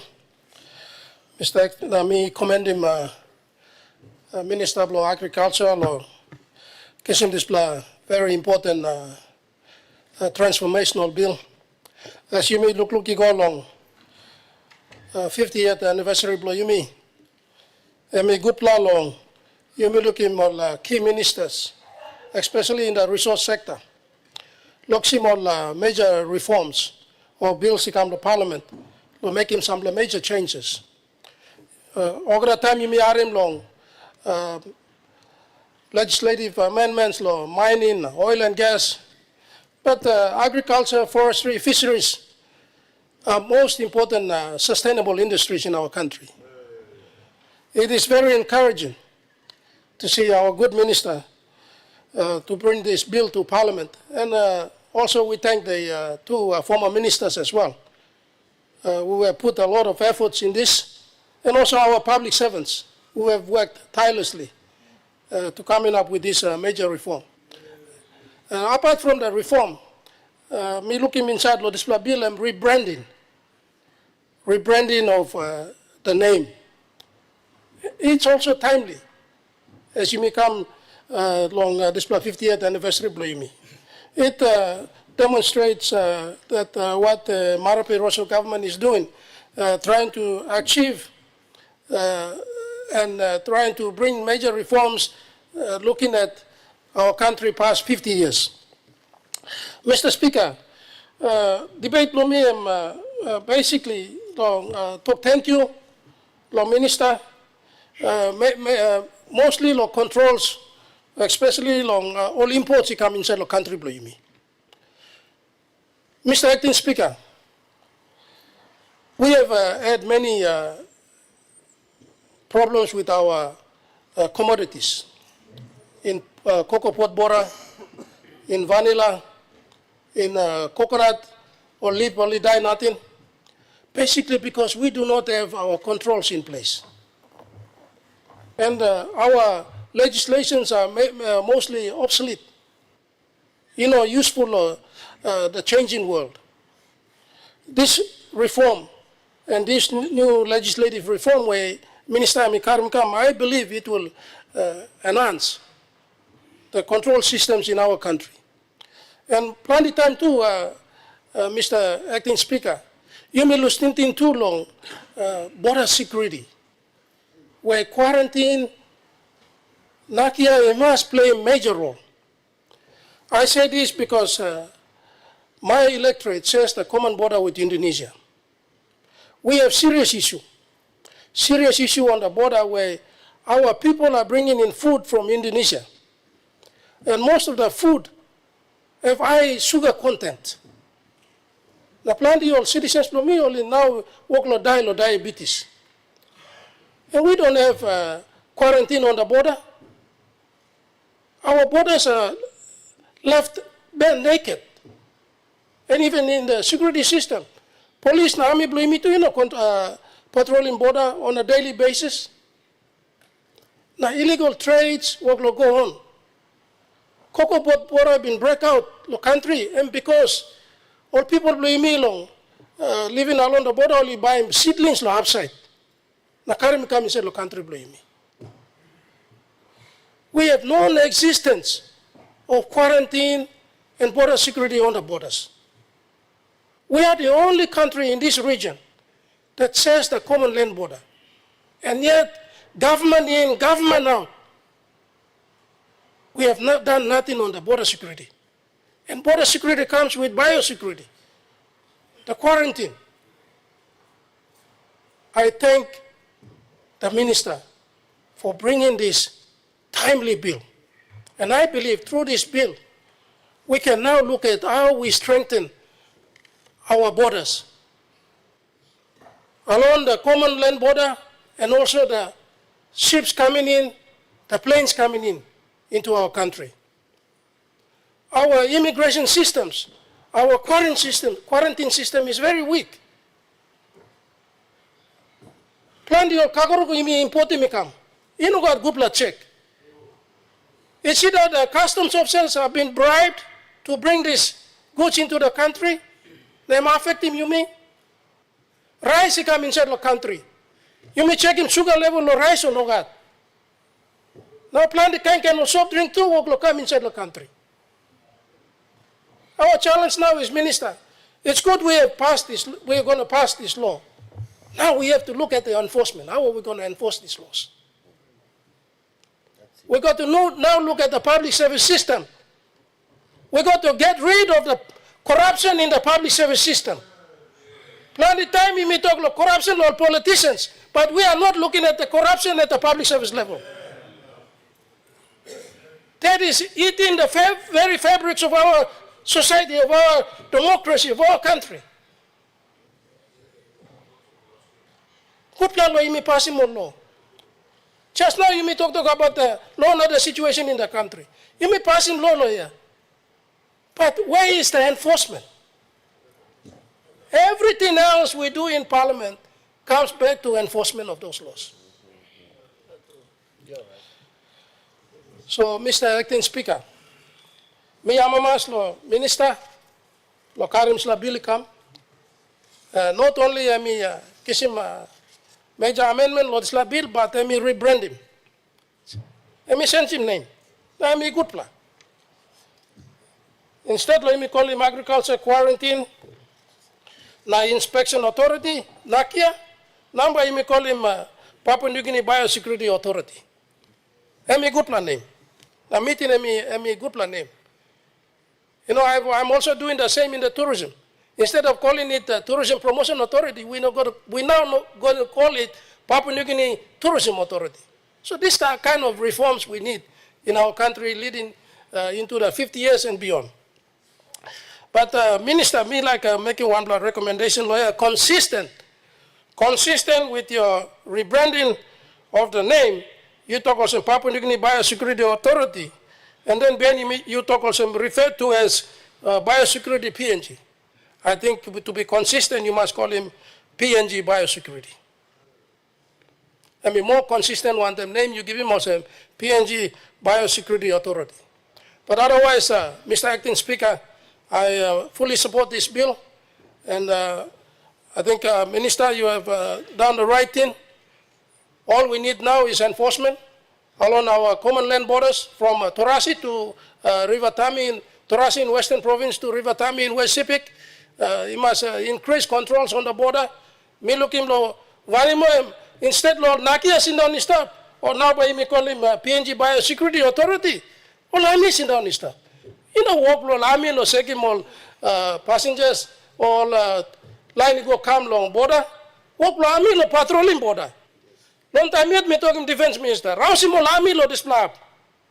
Army should be on the in the jungles patrolling our borders, not sitting there and becoming the PNG Biosecurity Authority. Their job is to patrol the borders, to ensure that there is no illegal crossing from the other side or from our side. So I hope the defense minister is listening.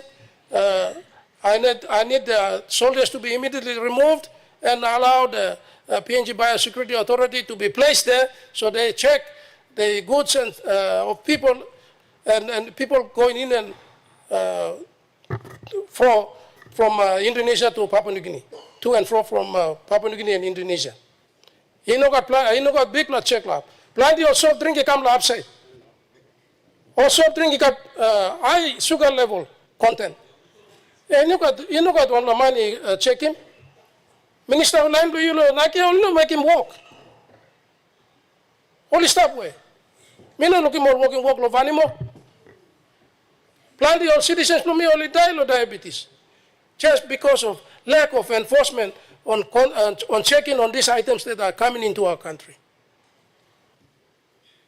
So, Minister, you work one time defense minister, Rausi mo lami lo up, togo mo lami lo patrol lo border, patrol lo tami go na losing one time border one time Western Province, na lari mo la officers lo imi lo now nubla name you give him also Papua New Guinea Biosecurity Authority lo perform him duties more. Thank you, Mr. Acting Speaker. Me fully supporting this bill. Thank you. Deputy Opposition Leader. Thank you, Acting Speaker. I too stand to support the bill wholeheartedly. I concur with the honourable leaders in the initial opening statements. The bill is very important. It's timely. I commend the good Minister for Agriculture, Acting Speaker. And just some points, Acting Speaker, is Papua New Guinea is a country that depends on agriculture. So for the Minister to bring in this timely bill that stops the spread of infectious disease like bird flu, like the foot and mouth disease that affects livestock, the mad cow disease. We have the African swine fever that has affected pigs throughout the highlands, and we still have blockades and checkpoints on the Highlands Highway now. Newcastle disease and mad cow disease, and a whole host of other infectious diseases that require effective biosecurity mitigation strategies to identify and solve these infectious diseases that affect our livestock. So thank you, Honourable Minister, for protecting the agricultural industry. Just to take on from what the Honourable Minister for Tourism and Culture said, Acting Speaker, just to put things in perspective in terms of scale, according to the Trading Economics website, Papua New Guinea on an annual basis deals with 204,518 containers, 20-foot containers. 204,518 20-foot containers. Each one of these containers must be inspected and approved by quarantine. It's a mammoth task that we expect the good officers in the Agricultural Department in Nakia, now the PNG Biosecurity Authority, to undertake. And through you, Acting Speaker, to the good Prime Minister, this requires funding. Enforcement requires funding. The good Minister for Agriculture has to be given his lion's share in the 2026 development budget so we can see this policy reform effectively translate into development and positive outcomes for the people of Papua New Guinea. Otherwise, I commend the good Minister for his bill and for being meticulous in ensuring that it covers the whole gamut of issues that affect biosecurity. As the Minister for Tourism also alluded to, we are a nation that is girded by sea. We need effective coordination amongst the ministries, agriculture, defense, to ensure that we protect our people and our food source and our crops from the potential of infectious diseases that I've named before. With that, I commend the good Minister and I fully support this bill. Thank you, Acting Speaker. Member for Wabek. Thank you, Deputy Speaker. Let me also take this time to thank the Agriculture Minister for this timely bill, the Biosecurity Bill 2025. Mr. Speaker, one of the biggest issues we face as a nation is capacity. we have capacity issues. When I was the Minister for Fisheries, we attended the Sino-Pacific trade meeting in Samoa. And as we were negotiating for trade deals with China to sell our fishery products, both live and dead products, to China, we realized that the Agriculture Department was not up to par. The reason being that they had capacity issues and they couldn't pass the biosecurity requirements that China needed. And it delayed all the agreement at that point in time. So, Mr. Speaker, one of the biggest problems we have is capacity issues. Now, with this bill passed, I assume the government will put funding into, constructing these big labs where they can do these tests, because right now, if you look at the foods that are coming into this country, we have a small lab in Gordon's that actually deals with all the chemical assays and analysis, which is not really good. As the Minister for Health, we had a huge rice trade war happening in this country. There were certain rice importers who actually bypassed all the requirements, all the security checks, and they pushed in containers of rice. Now, as you realize from the debate done by the other leaders, one of the biggest problems we have in this country in terms of food security is having the right amount of food. When rice was initially imported into this country, there used to be some very strict requirements. They have to have some certain nutrition additions that are actually added onto the rice for it to be sold in this country. Now we realize that a lot of the rice that are coming to the country don't have those trace vitamins, we call them. Things like vitamin B6, vitamin B12, and that are very, very important for growth, especially mental, neural capacity growth. So, Mr. Speaker, I think this is a very important thing that needs to be addressed because it goes to the basics of national growth.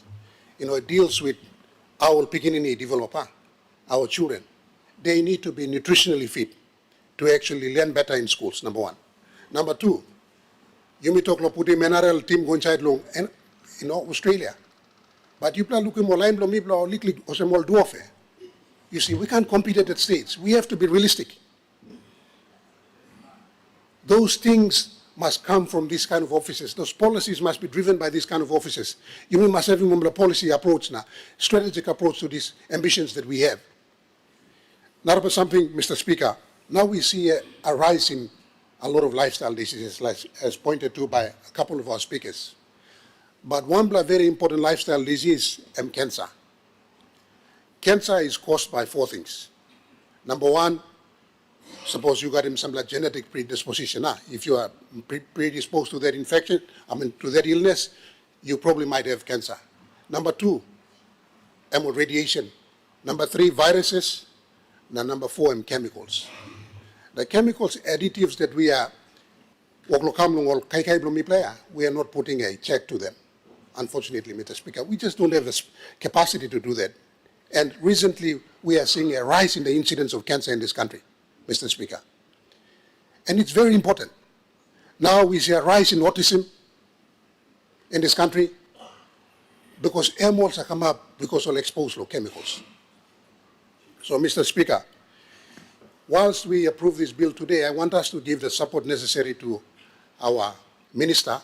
Number one, as you realize, China, because it has a lot of capacity is quite big, it was willing to actually come on board to assist us to meet the quarantine requirements. Unfortunately, countries like Australia and other countries in our neighborhood won't do that. Now, we are missing out on a big market in Australia. There's a big trade imbalance between us and Australia. We can't even sell our taros, while the Pacific Island countries can sell their taro to Australia. That's because of this biosecurity roadblock that we have. Now, by passing this bill, we just don't have to feel good that we've passed a biosecurity bill in this parliament. We have to go one step further and put funding into it and build the capacity necessary. Mipla talk, Mipla agriculture and we will supply the world with food. We have to build capacity so that we can supply the world with food. We have the potential to do that, Mr. Speaker. Now, something, Mr. Speaker, as we speak, organizations like fisheries, they subscribe to very, very strict international conventions. We can't sell our tuna. When I was minister, they gave us a yellow card. They were on the road to giving us a red card, which would mean that our tunas would not be sold on the world market. And they have quite stringent processes that they go through. And NFA needs that capacity to deliver. Right now, I'm hearing that the government is mopping up all their funds. In our desperation for money, we are mopping up all their funds, and we are not giving them that money. Sooner or later, we will get red card, and you know what? We earn about over 600 million every year from exporting our fishes, from selling our fishes, and that will be cut. You build up a nation by building the capacity. The government should put its hand to the bottom and collect down there in taxes, not going up there and strangulating our money-making, industries in this country. Now, fisheries can't conduct its normal functions, I'm telling you.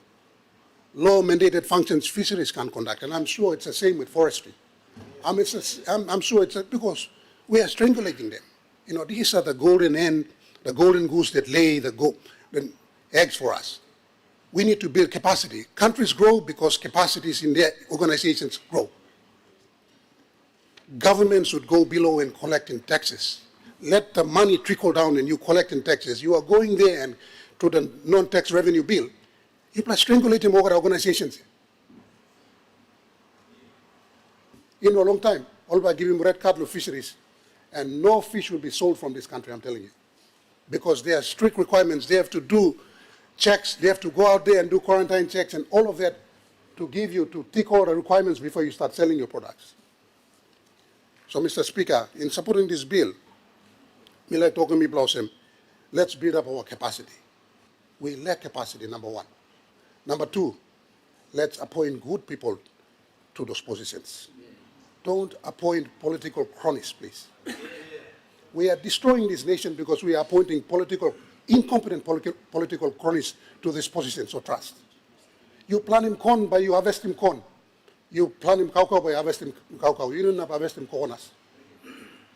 If you want to go in a direction to Australia, you travel south, you don't travel north. We say one thing, we pass these bills to feel good. We come with all the security, sort of policies on the floor, but yet the numbers don't actually, head up. We have to be honest with ourselves. Agriculture and backbone of the country, when we passed the STARS, when Honorable Charles Abel passed the STARS, the Strategy for Responsible and Sustainable Development, he said that when our resources run out, we will depend on agriculture and green growth to sustain this country. And once we enjoy all the windfall from the LNG gases, from the gold and all of that, we must build capacity in agriculture. We must put money where our mouth is, so to speak. We can't just give lip service and don't do anything about these things. We can't expect to pray and expect God to, create miracles. Huh? Papa God and give him ground, you plant him kaiga, and then later on we can thank God for the food. We have to help our industries like agriculture. You may need help in fisheries, you may need help in forestry. We are strangulating these very, very important organizations that, make money for this country. Because we are desperate for cash. We are getting their money, and they have nothing to do their ordinary, their mandated functions. So, Mr. Speaker, let me congratulate the Minister for Agriculture. Coffee is doing a lot of good jobs. We are seeing a lot of results in coffee. We've seen a lot of results in cocoa. Let's continue to invest in these sectors, because once our money, once our mines and our oil fields run dry, agriculture is the thing that will actually take us through and our children into the future. One time, before me finish, Mr. Speaker, Biosecurity Office Blomipla Imitok Lookim. I think you may need to talk one time.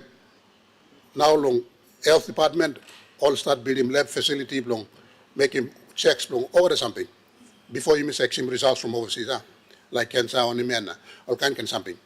We are building it now thanks to ADB and thanks to this government. We are doing it now. I think it's about time, Minister, we should look into that and build a huge facility once and for all. We can't have a small shed operating out of Gordon's that deals with this important thing. We don't realize that, this is having a very, very big impact on the lives of our people. If you address nutrition, you cut health spending by half. It's simple as that. That's why public health is section number 1 priority of any government. So thank you, Wandam Bisla, thank you, Long, giving me opportunity. The Honorable Governor for Western Highlands. Thank you, Deputy Speaker. Me too like to thank you long. To thank you long, Agriculture Minister long Karim Disla important Billy come to Parliament where you may all got a debate. Agriculture is one very important and backbone blow people blow you in a country or some Papua New Guinea one blessed country where Kaikan law say grow the world is a come up here. Na Papua New Guinea you know not Papua New Guinea law narplap a law world na especially province below me also in Western Islands and Mount Again. Come up also on the food basket below this country too. Yeah. Na me talk thank you, Papa God. Agriculture Minister, me talk thank you. Me talk thank you na me like him too also you must look at plenty on law blow save him. All one can come in the country. Na to future blow agriculture in that country blow you me. You may got coffee, tea, na timber, plenty on something where you got commodities where you can export, you go out on the country na some revenue coming set. But to lo agriculture lo kaikai, lo people blow you me looking more some country blow you must look good lo one can seek back coming set maxim plant all good like crops blow you too. All country also Australia na plenty of country in the world time you mean like go visit time you mean like go land in Australia lo banus all quarantine laws in Australia and by you look him you time you like come to Australia you go around lo one blah farm or you go around lo one blah plantation or no got time on the question all ask him time you like open down Australia because all concerned through law food security. But blow you mean law Papua New Guinea time all visitor law our country come pundan lawyer you make got some rule na law same no got me no clear me no look him too. Plenty all kaike all same potato blow you me and we got one blood sick finish before you mean got this sick. But now plenty potato farmers in Western Islands all like planting potato, big money, all using buy one marathon where before all na say using the marathon too. Now me feeling more some one foreign sick and all outside all country sim come na losing country and now you may leave one them this sick potato. One kind of same to coffee. Me feeling more some one plus sick too stop on them coffee too na plenty time you may deal one them this la na plenty on narble kaike too even kauko too suppose one plus sick you can sim you me by me make one them too so I'm also also me talk la side agriculture now me like touch on some please, Minister, you can look good long, or laws protect him, or this la. When can all kaike you mix him, na stop. Same time, all kaike come in law country, or kaike you make kaike lawyer, you rightful minister na. Or some this law now you make him belong by you look more law where and guide him on kaike blue you me. Last time, some long kaike been coming law country or some cocktail. Cocktail, I think long country blue you me all ban him cocktail coming chat. But all Chinese been some cocktail coming chat law country na. Some all been salim la hagen. Now quarantine man go all go to hagen na only check him also all pine sample container. Ampat 6 pla container ko la hagen. Now quarantine man long Port Moresby ko pine all is like time all ask him China man and talk him buy loss long lay. One pla local man salim also la container long him. Na musat local man all talk salim outside the street na mi baim na now mi no sawe this la local man musat mi no sawe all talk also and some weakness to country blow me stop long all sim coming chat maybe through the warfare through the sample up plenty loophole stop where all business houses now all man outside looking all sim also kege coming chat African swan flu to come up long and same too. And same road to coming chat. Na country blame you fully developed, but all people blame you all rely long. All noble country by protecting Mipla. Na Mipla by rely on agriculture. So agriculture backbone blame you may fall back to agriculture. Na minister, me talk thank you also. You carry this law. Law come na me like him you look more law plenty on law. Sample kaike blo you mean now you mean walk lo chim stop one bla beetle nut. Beetle nut come up also one bla and cargo cult where Antabla Islands me look also all got the farmer blo you mean now all lose thinking law plan kaike long market. Na all got a man like Karim's la plastic boy round. You call one bla roadside market where you looking one bla mama salim a banana mau or some bla narla kege stop. And that 1 or 2 bla basalim stop. No at some bla man basam stop. You call one la little market you look one la Mary only one la plastic boy stop. Amas bla 10, 20 bla man round him la Mary. Only plastic bag stop na. All day bon cast na luglos la boy ko inap. I've been on Amas Lawa or kill him now, okay, boy na. Na planting man, me like talk savvy of the planting man die lo cancer. Mouth cancer and boy contributing big blood through long country. All how sick by you blood savvy, planting man die lo cancer. Na boy contribute big blood factor boy contributing. So, Minister, you can punish some law, 2 law, by you may try long, Benimsla, boy 2, come in law, all city all. Because Milugum also Mantabla Highlands, boy and one black and big black, Kako Kalti come up Highlands. Honorable Governor, we have a point of order.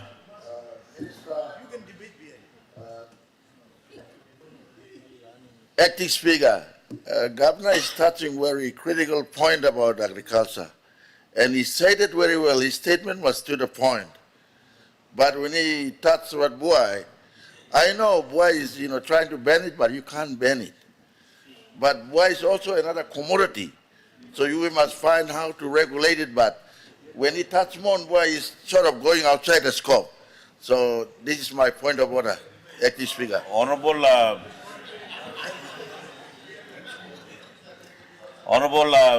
member for Moresby North East, your point of order is out of order. It's a debate and allow the governor to put on his debate. Sorry, Antala province me lo Western Islands. Me lugum also all man blow walk lo farm sort now. You mean all man blow kaike and plant it through come up. Now all farmers and sort lots la country. Now all the man milugum olsem all blow kokam block sim boy na kill him time na pass him time na man but walk lo garden but no cut now. Even you me government too, make him where all school pinini all must line him walk lo agriculture lo school too. Na milu morsem all man block walk lo garden but go short.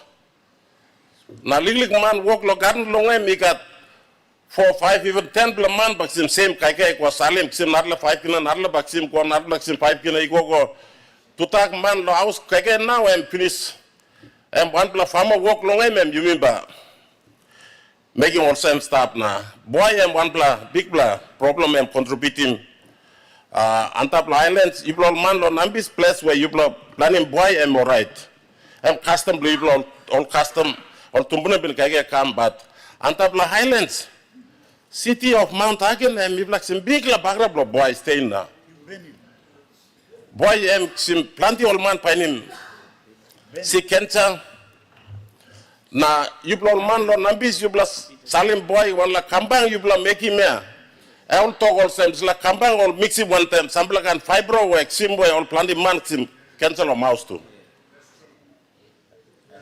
Because kambang na boy am come a very expensive through the country.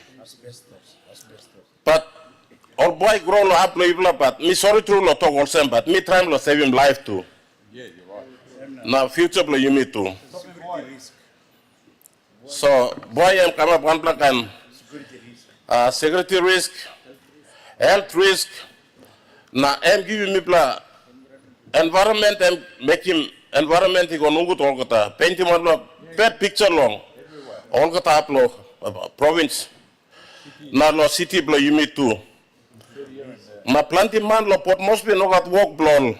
All survive lawyer because all can salim boy now all can round lawyer now give him plenty problem law. Governor you want them city of Port Moresby too. Honorable Governor, I'd like to inform the two governor with you on the row. I can hear 3 people debating at the same time on my earpiece, so allow the governor to make his debate. Thank you. Deputy Speaker, Nibla triple governors and one blood talk, you may all of us talk one time support, so that's why I'm talk stuff. But anyway, Agriculture Minister, me talk, thank you, you. Thank you, you, long Karim Slabili come to Parliament. He got plenty bill, he got law stuff where please you look na Karim come na Mibla but still continue to support you. He got plenty something stuff where you may not talk long but at least you one black come and miss our next you but line him up next and plenty come. So thank you. The Honorable Member for Samarai Murua.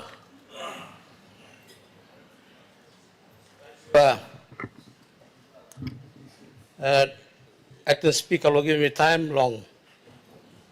Participate in this very important debate regarding this bill, the Biosecurity Bill. Now, the reason why me like giving support to this bill is simple. This bill will now pave way for this country to give more emphasis, giving more focus to the primary industry sector. That would mean that it will engage the majority of our people in the rural sector, in agriculture, in fishery, in livestock, whatever that is based in rural production, it will now enhance them. Because this bill paves way for our produce to be exported. And by misalim, we go to markets that are beyond our boundaries. I may go to China, I may go along half of Japan, I may go along the half of the world where they need our primary produce. Over the time you start to talk, Papua New Guinea's economy is import dependent. It's about time we reverse this flow, that more must go out, less must come in. We create the trade that will enhance the economic development of this country. So, Minister, Agriculture, me commend you. We'll bring him this plan, he come, because it will definitely help him or rural sector. Time you go along Hagen market, you go look around every day. After the sale, all man, you go to market, every daily sale, time only go finish. You look at the market refuse. It consists of fruits, vegetables, and nuts. If you throw away nothing, if you dump him nothing. And these foods that you throw away nothing, it's highly sought after in the global market. Why?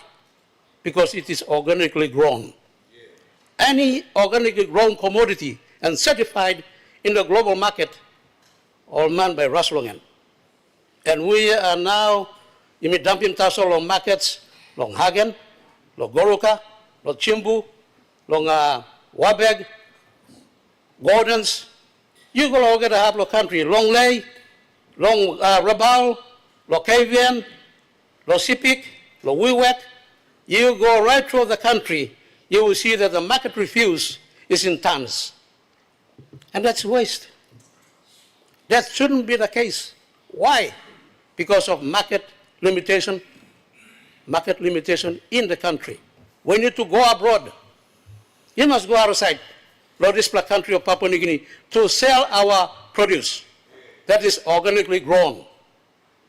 It is highly sorted. So, Minister, me not can make him plan talk. I support you. This is the time that we need to support this kind of bill. And with this support, it will now enable us to build our capacity. Build our capacity in Nakia, build our capacity in immigration, build our capacity in customs. We need to all work together to create this bill a success. And let's change the way we do business in this country. More must go out, less must come in. And this economy will grow. If the masses of people are engaged in this industry, in primary industry, the economy of this country will be transformed overnight. I commend you, Minister. I give you my support. Thank you.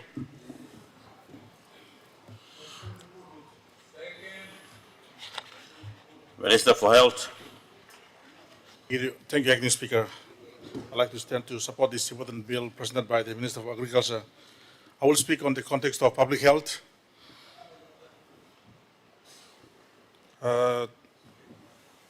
Sections 44 was la bill tok lo imaskata biosecurity at the border.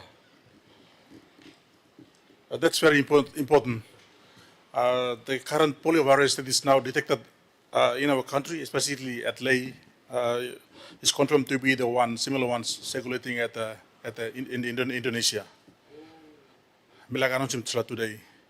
And during the recent World Health Assembly 78 long Geneva, I had a meeting with the Minister for Health of Indonesia, and I'm making stressing tokolsem imaskat biosecurity stablo border Papua New Guinea, Indonesia border.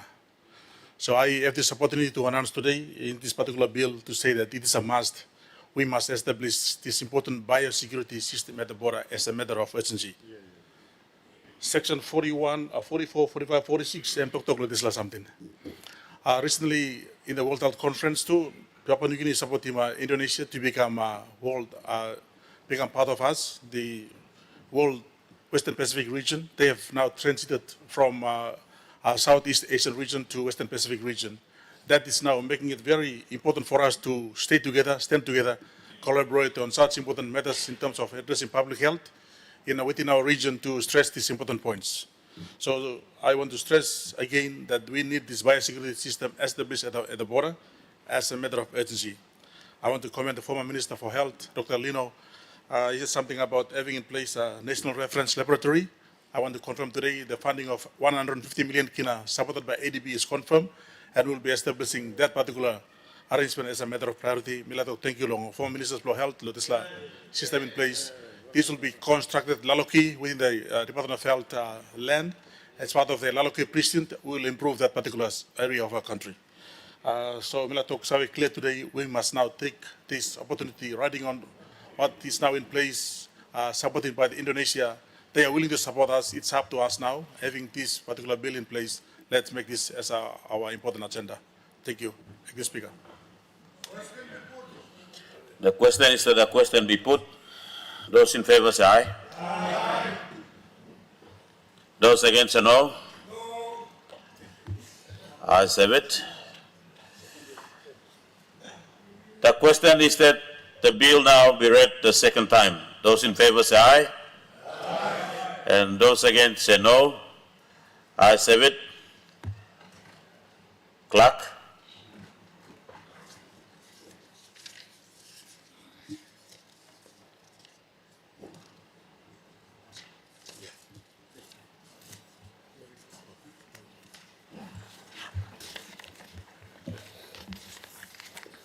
Second reading. A bill for an act to establish the Papua New Guinea Biosecurity Authority and its powers and functions, and B, to protect animal life, plant life, and associated environmental risks in Papua New Guinea through a sustainable biosecurity framework, and C, to prevent the introduction of plants, pests, and animal diseases into Papua New Guinea, and D, to control the spread of plants, pests, and animal diseases, and E, to eradicate the spread of plant pests and animal diseases, and F, to protect plant resources, animal resources, and the environment, including agricultural production from 1, plant pests, and 2, animal diseases, and G, to regulate the movement of and facilitate the trade in plants, animals, and the products, and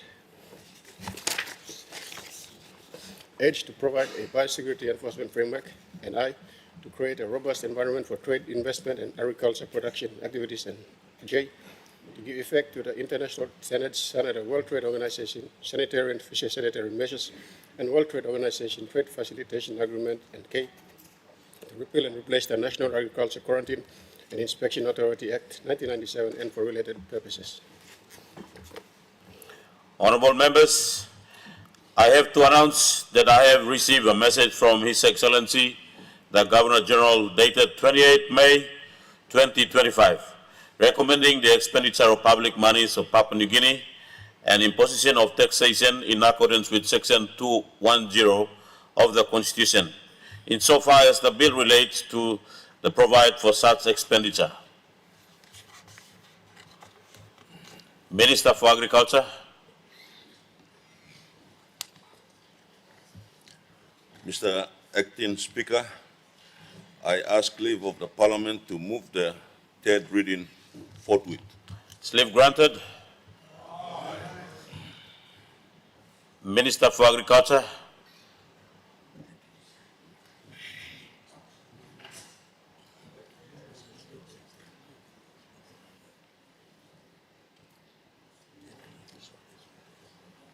Mr. Acting Speaker, I move that the bill be now read the third time.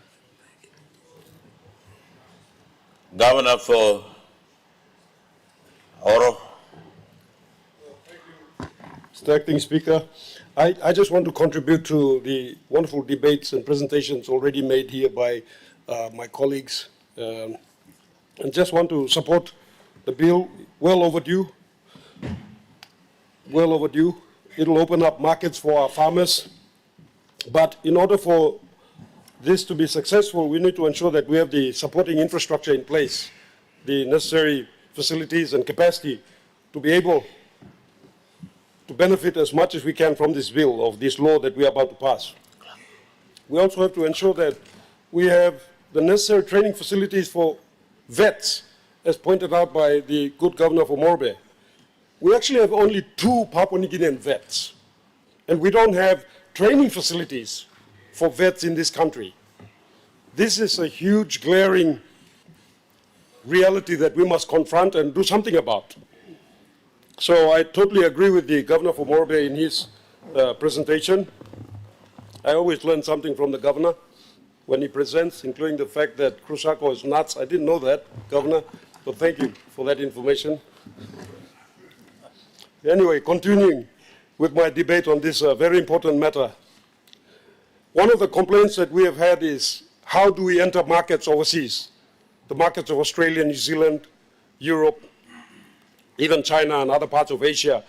And the fact is, they have very strict standards in regards to what they let into their country.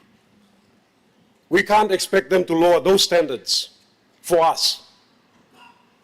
In fact, what we have to do is review what standards they have and put in place mechanisms to ensure that we meet those standards. And that's where the development of capacity is very important here. Our neighbors in the Pacific have done this.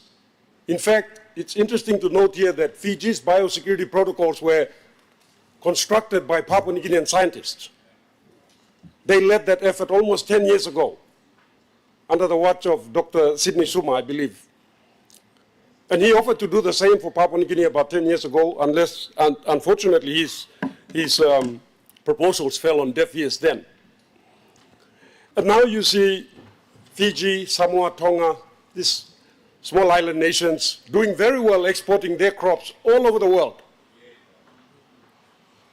And now we are there. It's good to see that we have finally arrived, but there's a lot of work yet to be done, as alluded to by many of the members here in their debates. Developing capacity, training our farmers. Our people are natural farmers, but we farm for our own use or needs. What we need to do is train our farmers to be able to farm in a manner that is necessary for this bill to be successful, whereby they can be able to produce consistent quality supplies. In addition to that, I would like to say that there's a potential for a niche market that we can take advantage of, organic food. All around the world, because of globalization and rapid development taking place, improvement of technology, commercial farming, the use of chemicals and technology, most land is quite contaminated.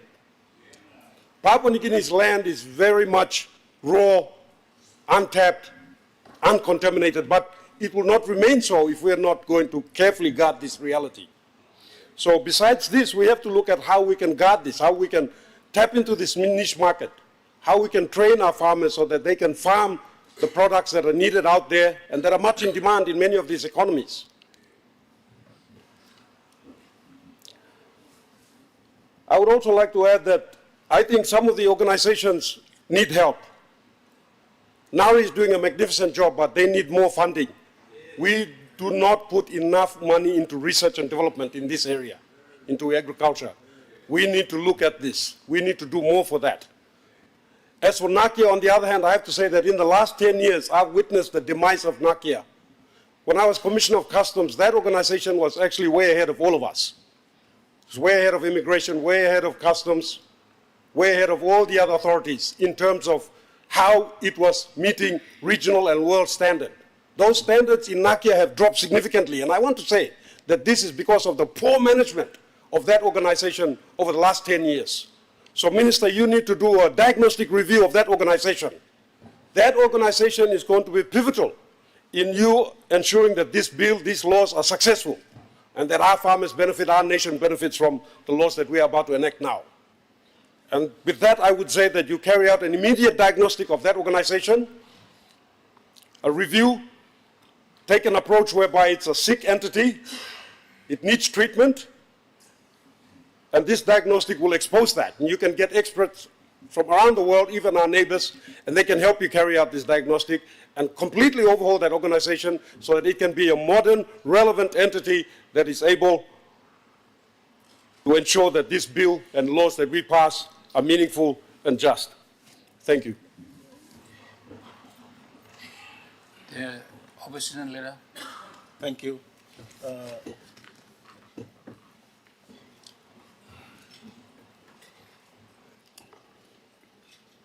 Thank you, Assistant Speaker. Maybe I'm short, Tasso.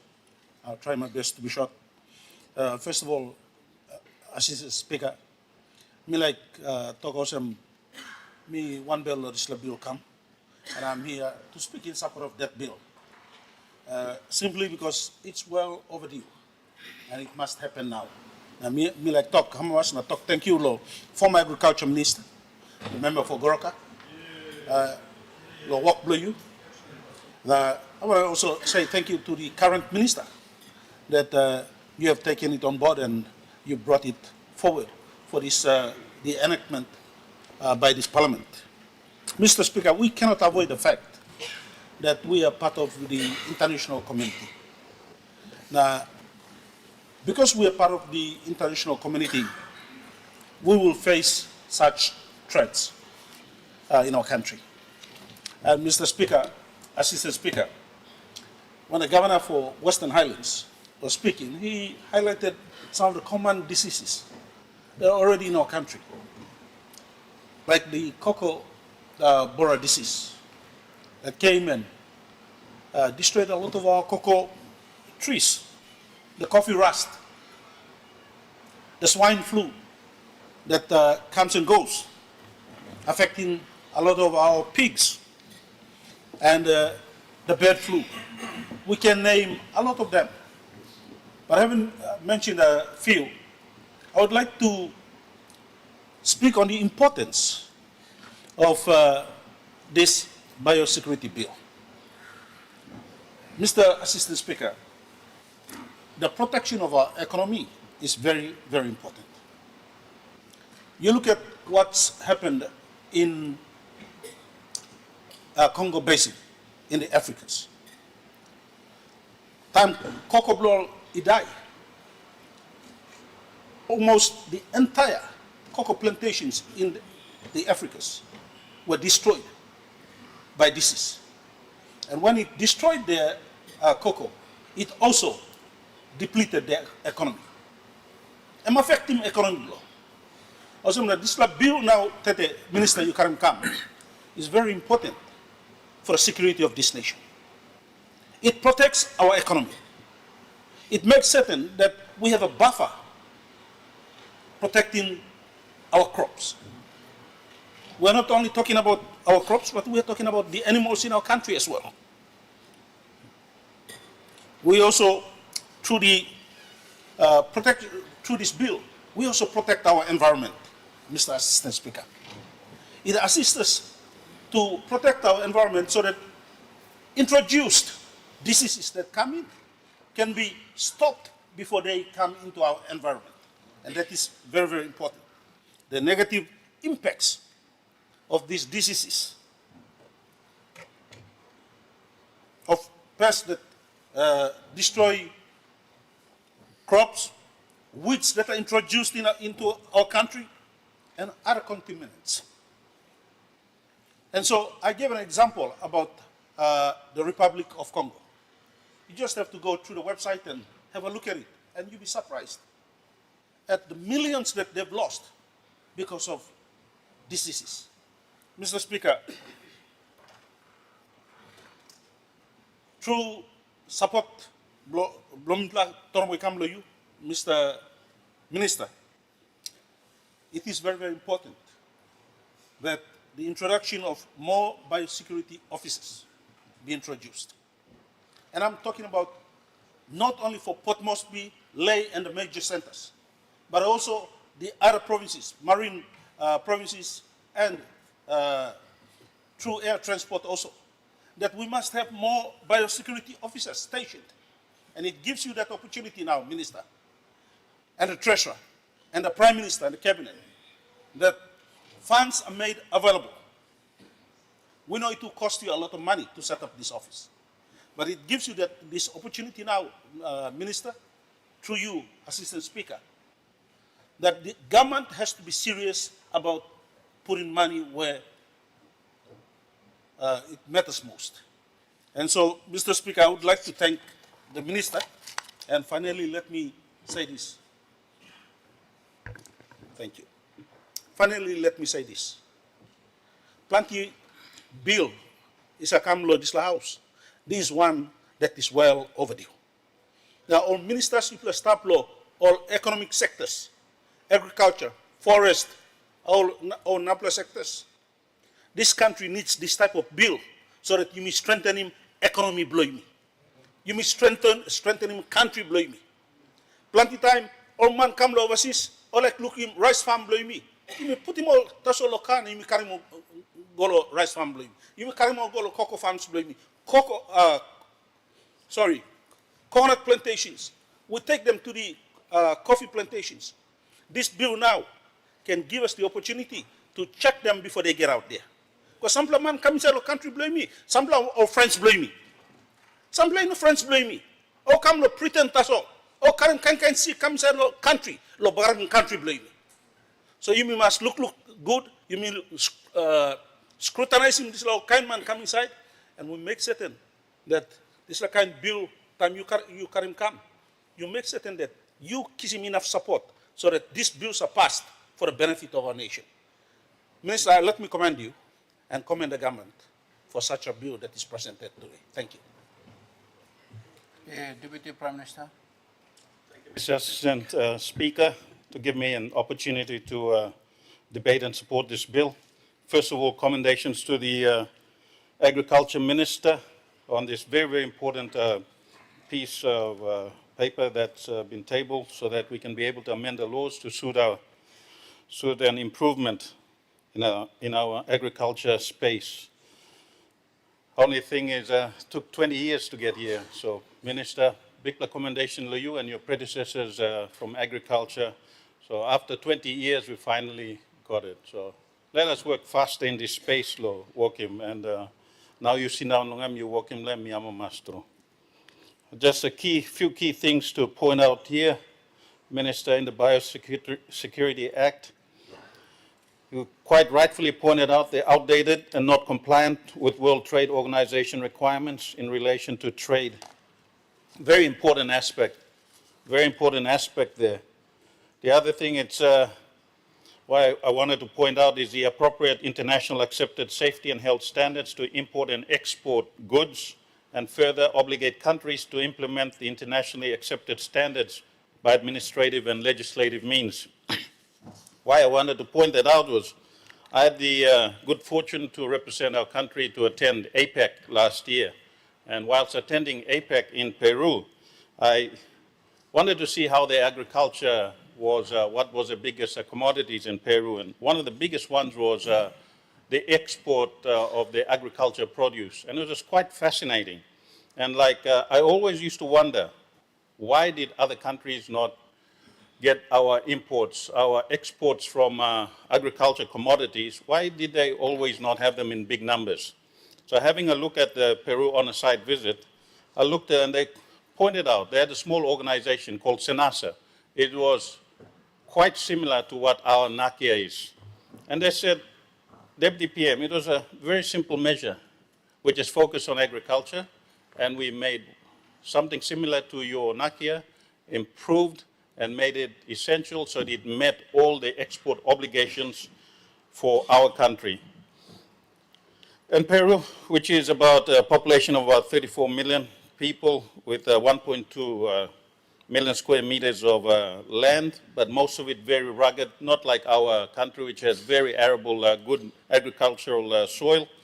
Peru in 2024 had exports of about 12.7 billion in agriculture, US dollars, 12.7 billion in agriculture exports in US dollars, and 6.5 billion of it was in just fruits and vegetables.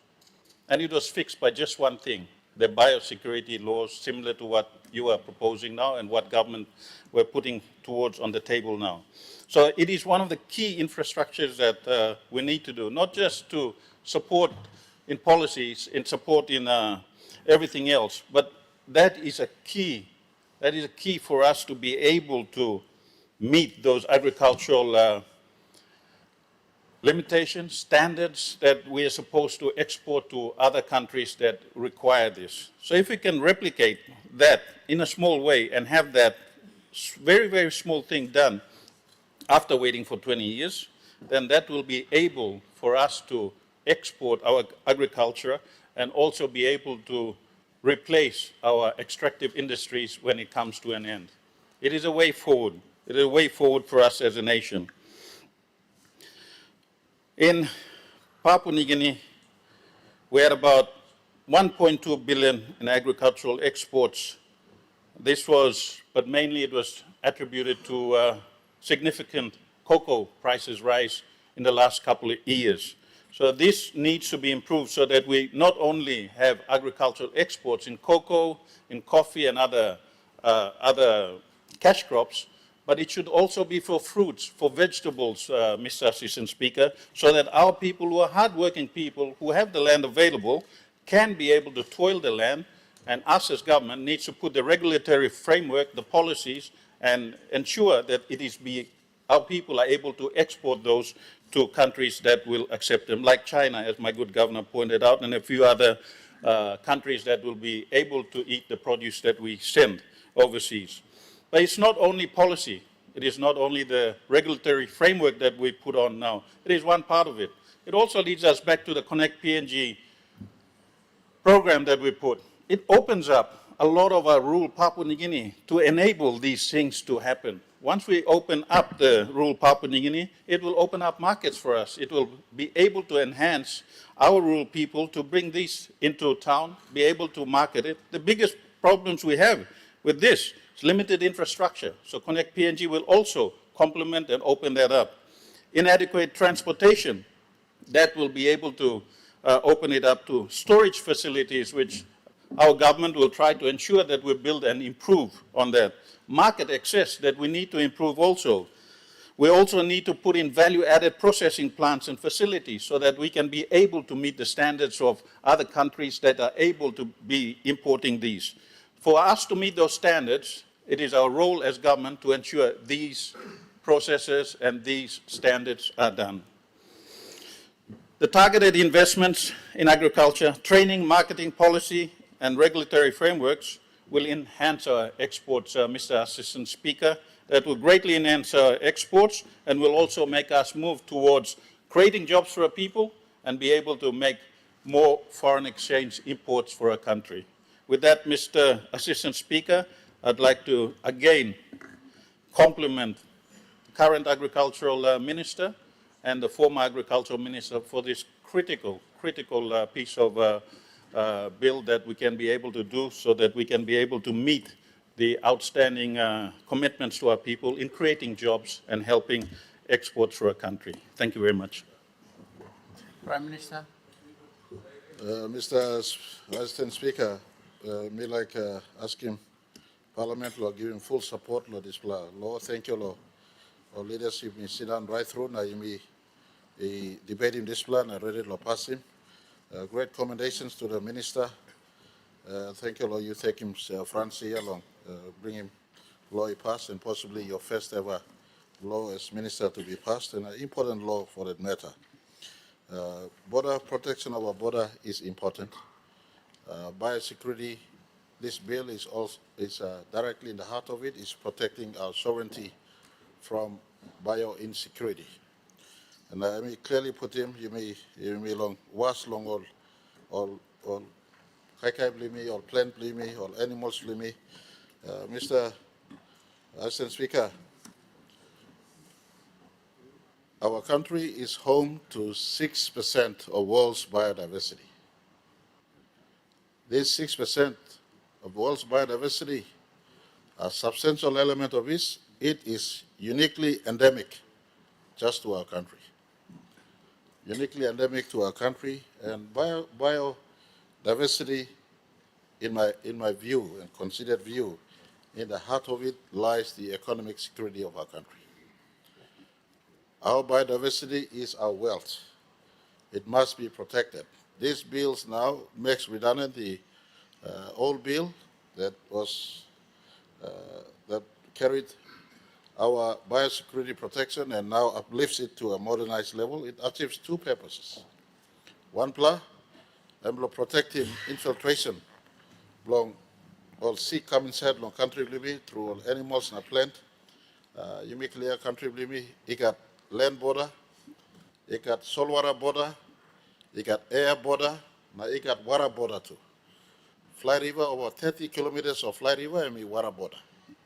So we need to be defensive against infiltration of disease and pests and pestilences into our ecosystem. That is why this bill is relevant, and I appreciate all of you sitting through to give support. But I want to put it from a context of economy. Protecting our country's marine and land or terrestrial biodiversity is very, very important from the context of economy. The world studies are now showing food and food insecurity will be a major global threat going forward into the future.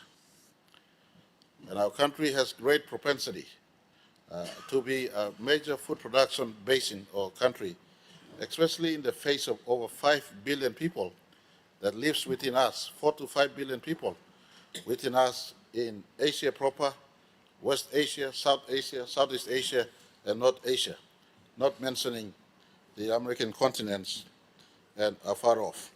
So in that context, this bill is necessary, and as part of the cleaning up we are doing, this government is doing. Not too while ago, the Treasurer brought in the Income Tax Act amendment. We clearly made redundant the 1957 Act that carried us not just the last 49 years, but more, predates back to 1957. We cleaned it out and we put a modern, updated Income Tax Act. I want to give assurance to our country. We're not just here to collect DSIP and PSIP. You look at these members of parliament sitting right through, sacrificing lunchtime, all in the business of engaging parliament and sitting debating laws and passing good laws that should carry our country forward. This is one of such good laws. Mr. Speaker, I want to indicate, as complementary to this debate here, on April 20, 2024, I led a host of ministers, relevant ministers. Then Agriculture Minister was amongst. And we were in the Grand Hall of the People's Republic of China. And a bilateral meeting I had with President Xi Jinping, as well as the Premier. Key important milestones was reached. One of them, the biggest market, the biggest consumption market on earth, gave clearance, and we signed a phytosanitary agreement. Unfortunately, we need to step up that relationship with Australia, USA, and other economies that we trade with. But China, at our two governments' work, signed off on the phytosanitary requirements. And now Papua New Guineans can sell the agricultural products back to China, Mr. Speaker. Bianim talked about me blossom, ground money stuff. Go back, walk the ground. Last week, that's all, Mr. Speaker. Trade Commissioner Blow Sinai, look at in Pacific, name Logan Mr. Moto. Them come, spending 2 weeks here and go back finish. Mr. Moto, Trade Commissioner Moto, go back lo Sinai, and Salim on the text come back long. Ambassador Logan, Ambassador Salim text come lo me. And talk also. Need a read him display. Lately me like kissing free lo government and not like put him hand lo garden lo making work. I'm to hello Ambassador. We arrived back in Beijing safe and well after a busy 2 weeks in PNG. I want to acknowledge Minister Maru and his department for meeting him and the relevant departments, Agriculture Department, Coffee Ministry, etc. We arrived back in Beijing after 2 weeks in PNG. It was a successful mission, and our Chinese buyers are very thankful for the support. They have confirmed to buy PNG coffee and are looking to secure a long-term buying contract with coffee suppliers in PNG, and we are very excited at the successful outcome of our mission. Mr. Speaker, you may all like him government, give him money, but you may not like make him work, contribute, government collect, and give him come back.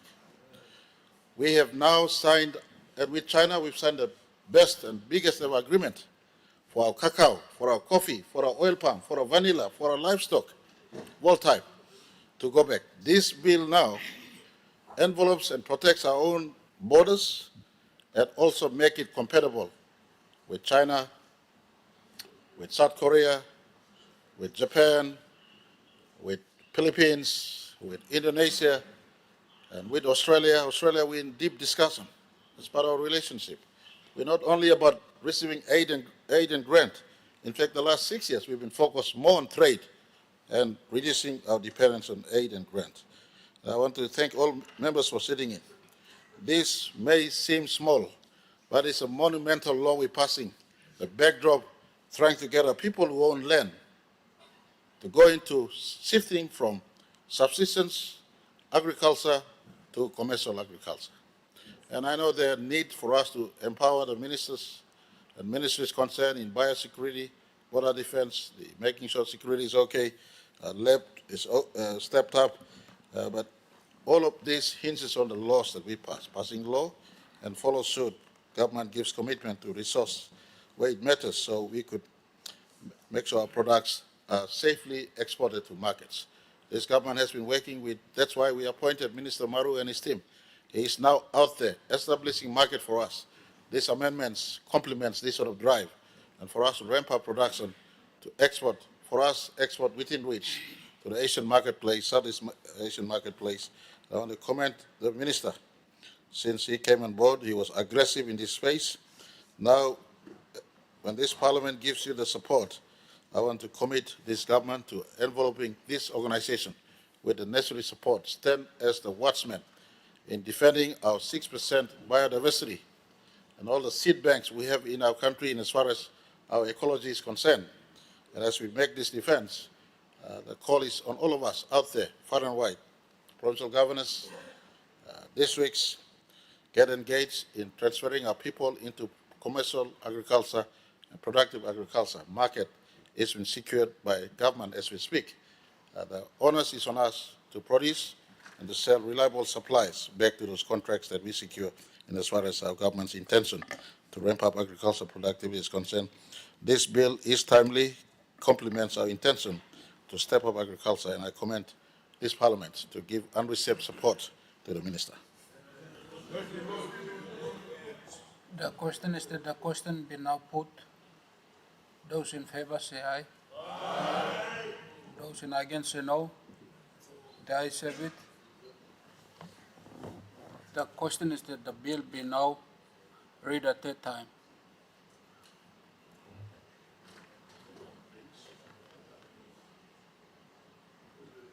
In accordance with the constitutional requirement, this bill must be passed by an absolute majority of 60 members.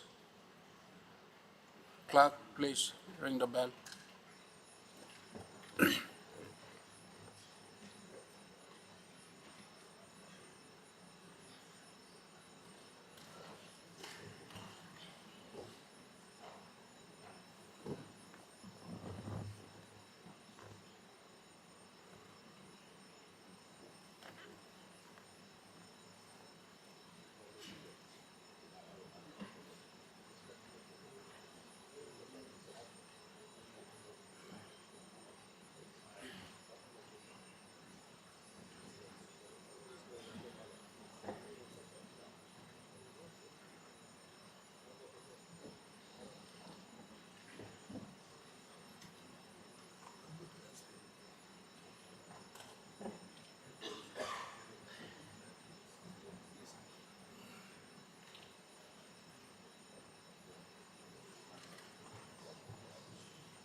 Attendants, please close the door.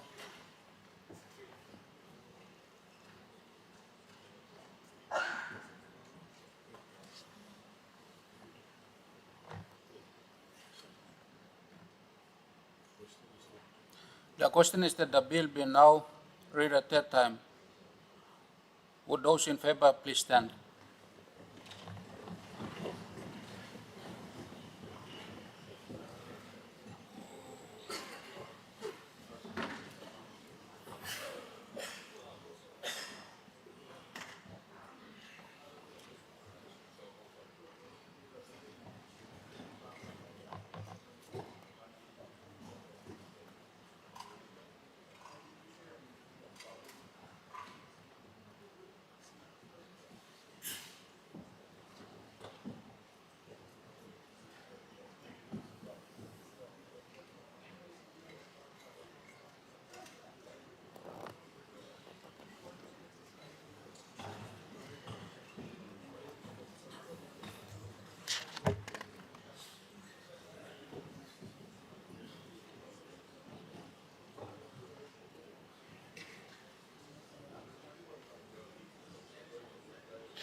Those against please stand.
All members, the result, ayes 83, noes 0. Clerk.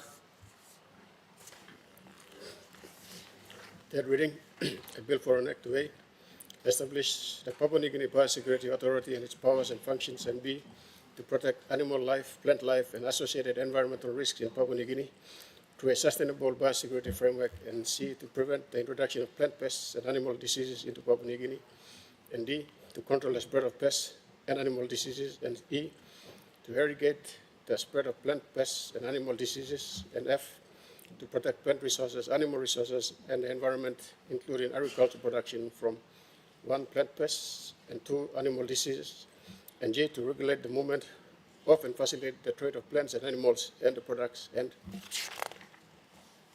8, to provide a biosecurity enforcement framework, and I, to create a robust environment for trade, investment, and agricultural production activities, and J, to give effect to the international standards under the World Trade Organization sanitary and phytosanitary measures and World Trade Organization Trade Facilitation Agreement, and K, to repeal and replace the National Agriculture Quarantine and Inspection Authority Act 1997 and for related purposes.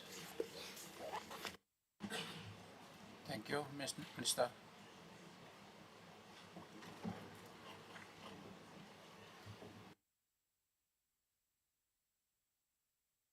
Clerk. Notice number 148, Minister for Justice and Attorney General.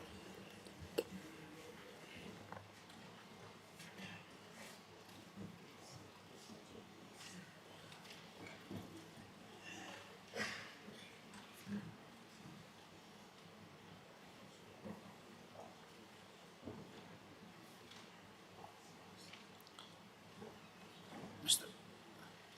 Minister.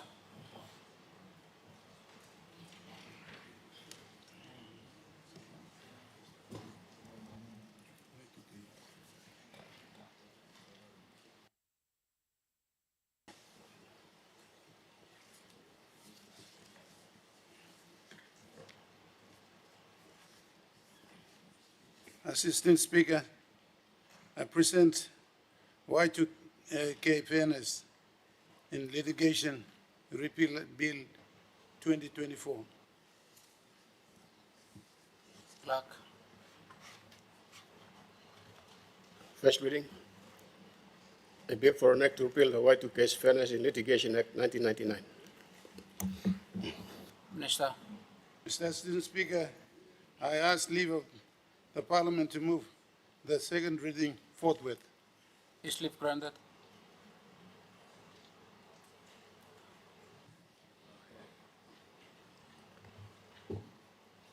Mr. Assistant Speaker, and the members of this Honourable House, it gives me great pleasure to introduce the Y2K Fairness in Litigation Repeal Bill 2024. This bill repeals the Y2K Fairness in Litigation Act 1999, which is the principal act. Mr. Assistant Speaker, in late 1999 and leading up to 2000, it was anticipated that all around the world that the change of date from 1999 to 2000 might cause technical problems for many infrastructures that relied on information and communication technologies. Computers back then were programmed to interpret the last 2 digits of the year when interpreting dates. This is due to limited storage capacity. As such, when the date changed to 2000, it was projected that the computers might interpret the date as 1900 and not 2000. This slight misinterpretation of dates by computers might cause chaos in the transportation systems, airports, finance and commerce, administration of governments, and any other systems that rely on computers.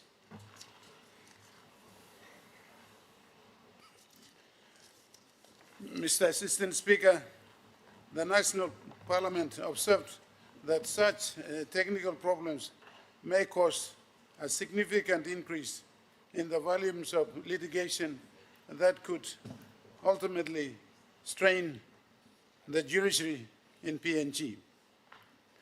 The National Parliament passed the Y2K Fairness in Litigation Act 1999 as a proactive measure to mitigate any potential increase in the number of cases at the national and the Supreme Courts. Mr. Assistant Speaker, the Principal Act sets out several special court procedures and certain litigations on damages accruing from the anticipated chaos. Mr. Assistant Speaker, despite the overwhelming fear and anxiety, there were minimal changes that occurred in Papua New Guinea and around the world. Consequently, Y2K Act was never implemented.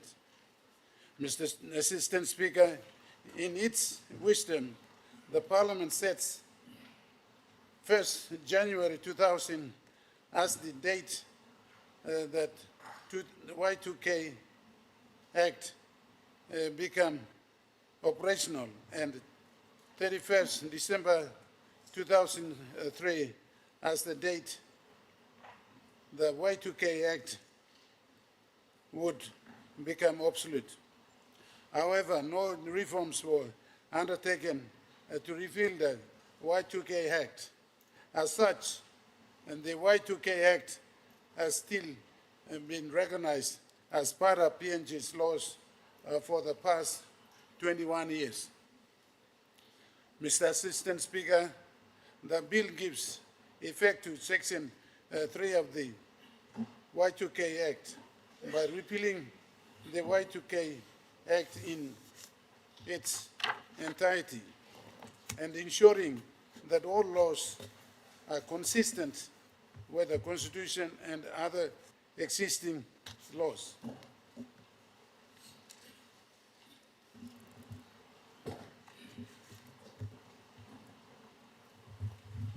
Mr. Assistant Speaker, with that, I now comment the Y2K Fairness in Litigation Repeal Bill 2024 to this Honourable House. Thank you.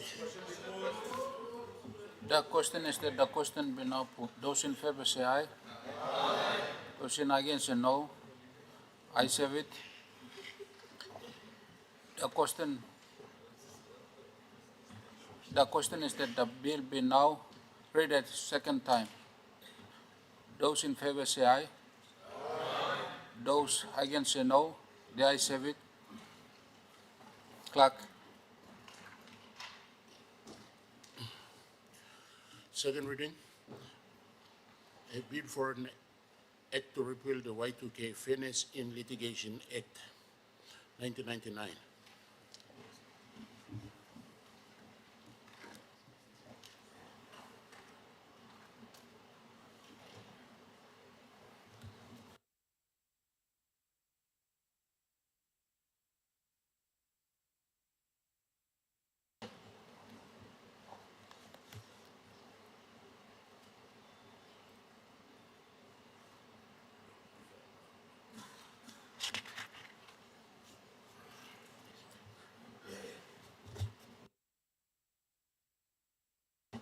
Minister for Justice and Attorney General.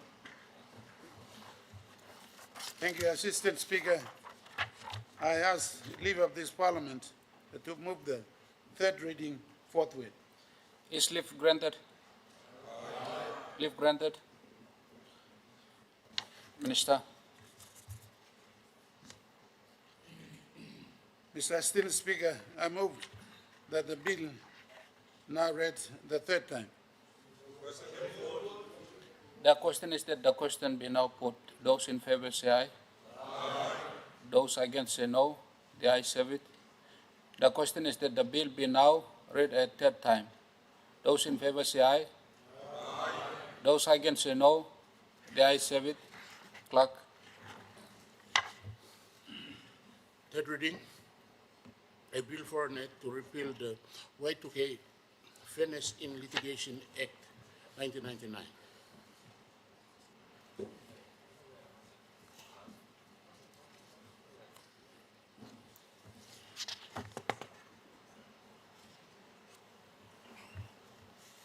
Clerk. Notice number 149, Minister for Justice and Attorney General.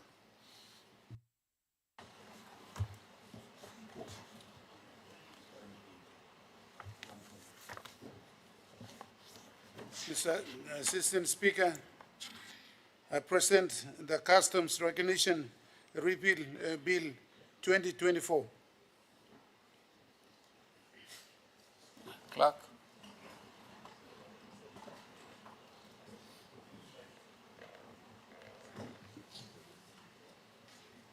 Mr. Customs Fairness.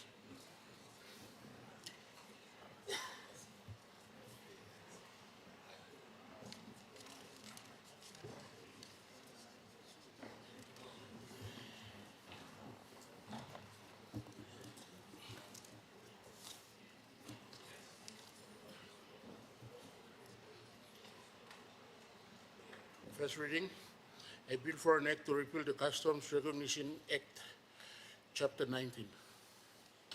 Minister for Justice and Attorney General.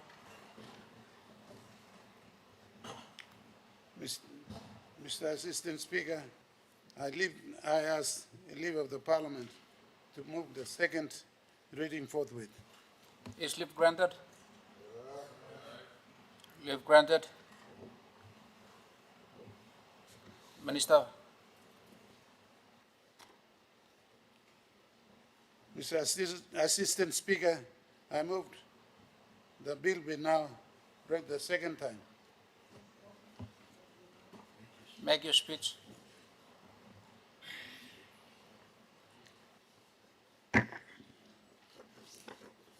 Thank you, Mr. Assistant Speaker. The members of this honorable House, it gives me great pleasure once again to introduce the Customs Recognition Repeal Bill 2024. The bill repeals the Customs Recognition Act 1963, which is the principal act. Mr. Assistant Speaker, National Constitution provides under Section 20, subsection 1, that an Act of Parliament will provide for the development of the underlying laws in Papua New Guinea. In the absence of an Act of Parliament, the Parliament is empowered under Section 20, subsection 2 of the Constitution to adopt certain laws in accordance with Schedule 2 of the Constitution as interim measures to regulate the development of the underlying laws. Mr. Assistant Speaker, consistent with Section 20, subsection 2 of the Constitution, the Parliament adopted the Customs Recognition Act 1963 prior to independence, only as an interim measure until an Act of Parliament is passed. Mr. Assistant Speaker, the underlying law is an important aspect of our legal system and is recognized as a source of law in Papua New Guinea, or PNG. The underlying law consists of customary practices in Papua New Guinea and the common law practices in practice immediately before independence. The underlying law is used by courts and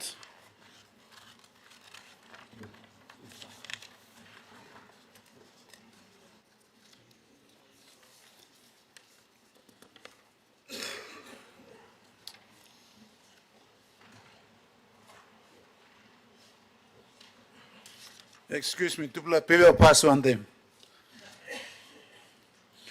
The lawyers, when there are no written laws on the subject matter before the court. As such, the development of the underlying law is important. Mr. Assistant Speaker, when Parliament passed the Underlying Law Act 2000, Parliament effectively complied with Section 20, subsection 1 of the Constitution as it is, and the Act of Parliament that will regulate the development of the underlying law in PNG. However, during the drafting of the underlying law Act 2000, the Customs Recognition Act 1963 was never expressly repealed. As such, both laws have coexisted and have been interchangeable, used in the past 24 years. Consequently, this has caused confusion among judges and lawyers at the courts. Mr. Assistant Speaker, the bill seeks to address this issue by repealing the Customs Recognition Act 1963. This will give prominence and recognition to the underlying Law Act 2000 as the principal legislation to regulate the development of the underlying laws. Further, the bill gives effect to Section 20, subsection 1 and 2 of the Custom Constitution by ensuring that the laws of PNG are consistent with the Constitution and other existing laws. Mr.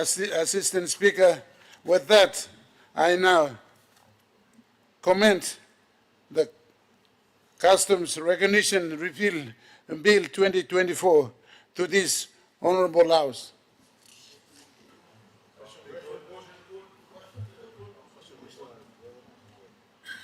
Governor Anchilisi.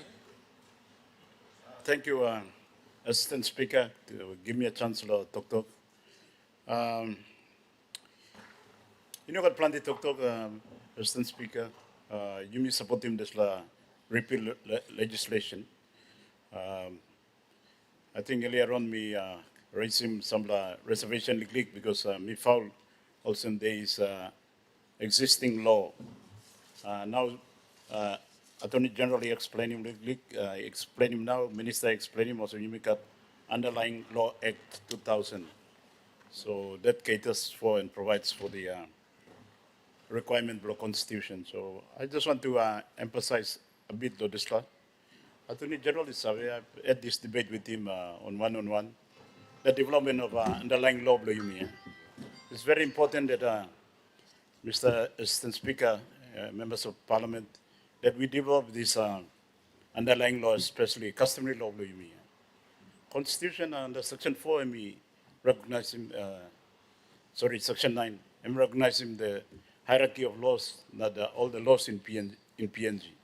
Constitution go pass, and then all the statutory laws passed by Parliament, and then underlying law, which includes customary law. Now, custom law, now, we need law, you codify Maria. So, me and Masaiji bring him just like come in, so his department can start working on codifying the customary law and start to standardize it. Because nowadays, planting line, all established on some kind of relationship also, you mean no sabe? Only married long when I'm kind custom. So, time married is stuff good, I think you know what plenty dispute, Assistant Speaker. But time married and we finish, problem will come up. Problem will come up also, property by pass also. If they have an agreement, then by behind this agreement. But suppose not, you may go to law. And if they are not legally married or statutory married under the Marriage Act of PNG, and if custom to, very clear, also only married or this custom or this custom, then it make a problem. And this problem affect him, now, especially when one of person dies, like in most cases, like the time money die, then marry now, mama now, and by rights belonging by God's on him. Now you make a situation where all family, all come now, take over here. All tiko house na, car na, store na, PMV na. Mamaya I'm not at right belonging law to come and, say this property belongs to me or belongs to the marriage or belongs to me and the husband. Papa Daina, I should be entitled to some of this property. So this is a problem in PNG because now what line married kokame. All province tribe married ko kainkan tribe na, region ko kainkan region na.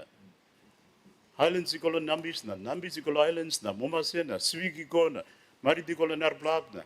So which custom they apply now? Attorney General needs to work on this seriously. Now, Mr. Speaker, members of Parliament, people are looking plenty line you go married like officially or not. All go walking statutory married or all go married long some online only authorized long or celebrant. Whether I'm pastor or some authorized person. Now I'm kind married to come up here, real married or gammon married or half-time married or whatever I'm open. It's a real problem with PNG. And the department going in, they are all working plenty work, but only no focus on this area. So we good laws him, Attorney General, and we come give him the law you mean now. So we can start to take this seriously. It also applies to land law too. On the time when I was practicing law, some line long, me no call him up long, Mr. Speaker. Him come asking me as a lawyer. Him asking me also, me adopted the Gamlo, it's a family now, Papa died now, all brother now, family all arouse me. Is that possible or? One. Now, second also, what about my land rights, the property rights? Let me talk, you have to go and see your customary law. And to custom, yeah, only will interpret him na, equals him na. So me now, me na family will be got every year. I think this is a big problem too in our country that needs to be settled in law. Yes. Either you may come up with a proper underlying law that we codified all the customary you mean, so we standardize it. Because, Mr. Speaker, we believe also most of our practice, although might be a bit of variance or kind of tribes or province, but most of it is standard. You can find that there's commonality in most of our tribes. And if we do a serious exercise, then we can do this and submit it to Parliament. You may look now, you may agree long and then we pass the law. Otherwise, Mr. Speaker too, Parliament can authorize the provincial government. So we pass a law at the provincial level to regulate, land in terms of property rights, na married brook, na by God's surname, na inheritance by God's surname.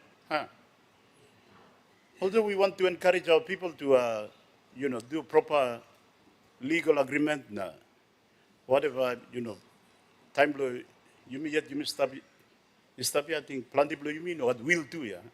Yeah. You may think you mean Superman, but you may live forever, you mean write the will. No, the will to, when we pass, how do we administer our estate? By Golosat. By Golo Mama or Planti Mama or Igolo Picninio, or Hamas Picninio. So Planti line, you mean walking wheel inside the Parliament, outside too. Time die now. Custom come on or some line also not that's all man-made custom. Not that's all custom, convenience custom. Some line only strong line now, all become now to me bike sim caro, me bike sim house, me bike sim this trade store, savings long papaya and brother me bike sim. This is a big problem, serious problem. So it's good that Attorney General come pass him this repeal act, so you may rouse him this all play act. Now we have to work on improving this underlying law act to codified, or otherwise you may pass a law that regulate all this so-called relationship. Marriage act it stop, But some people, I think, only like married through, or like part-time married, or whatever married. Is this going to be illegal? Or people have been living together, only accumulating property together, all got picking too. So they have not formalized it, so embargo on them now. So maybe you can make an amendment law marriage act so that we can say that suppose you formalize him, then your interest will be regulated this way if you know at will. Or in a situation like there's a dispute inside the family now, you block adopted line, now the only block come now. You block one now. Have you come up, Papa died now, family now look at dispute now. How do we regulate that? So, and people a problem that is emerging. So, I just want to take advantage of this opportunity. Minister AG come present in this repeal act to highlight that. Thank you, Mr. Speaker. The question is that the question been now put. Those in favor say aye. Aye. Those against say no. The ayes have it. The question is that the bill be now read a second time. Those in favor say aye. Those against say no. The ayes have it. Clerk. A second reading. A bill for an act to repeal the Customs Recognition Act, Chapter 19.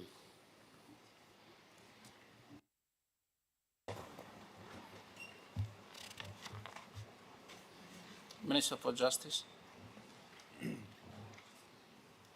Mr. Assistant Speaker, I ask leave of the Parliament to move the third reading forthwith. Is leave granted? Leave granted. Minister for Justice.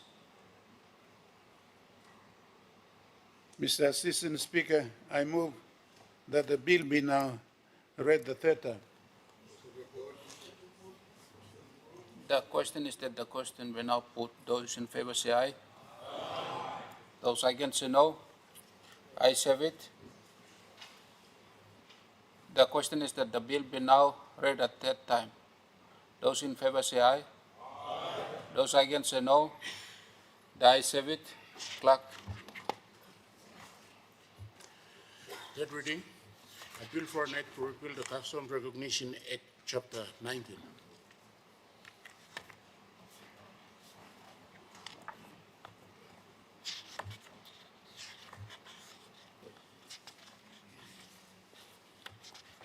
Thank you, Minister. Leader of the Government Business.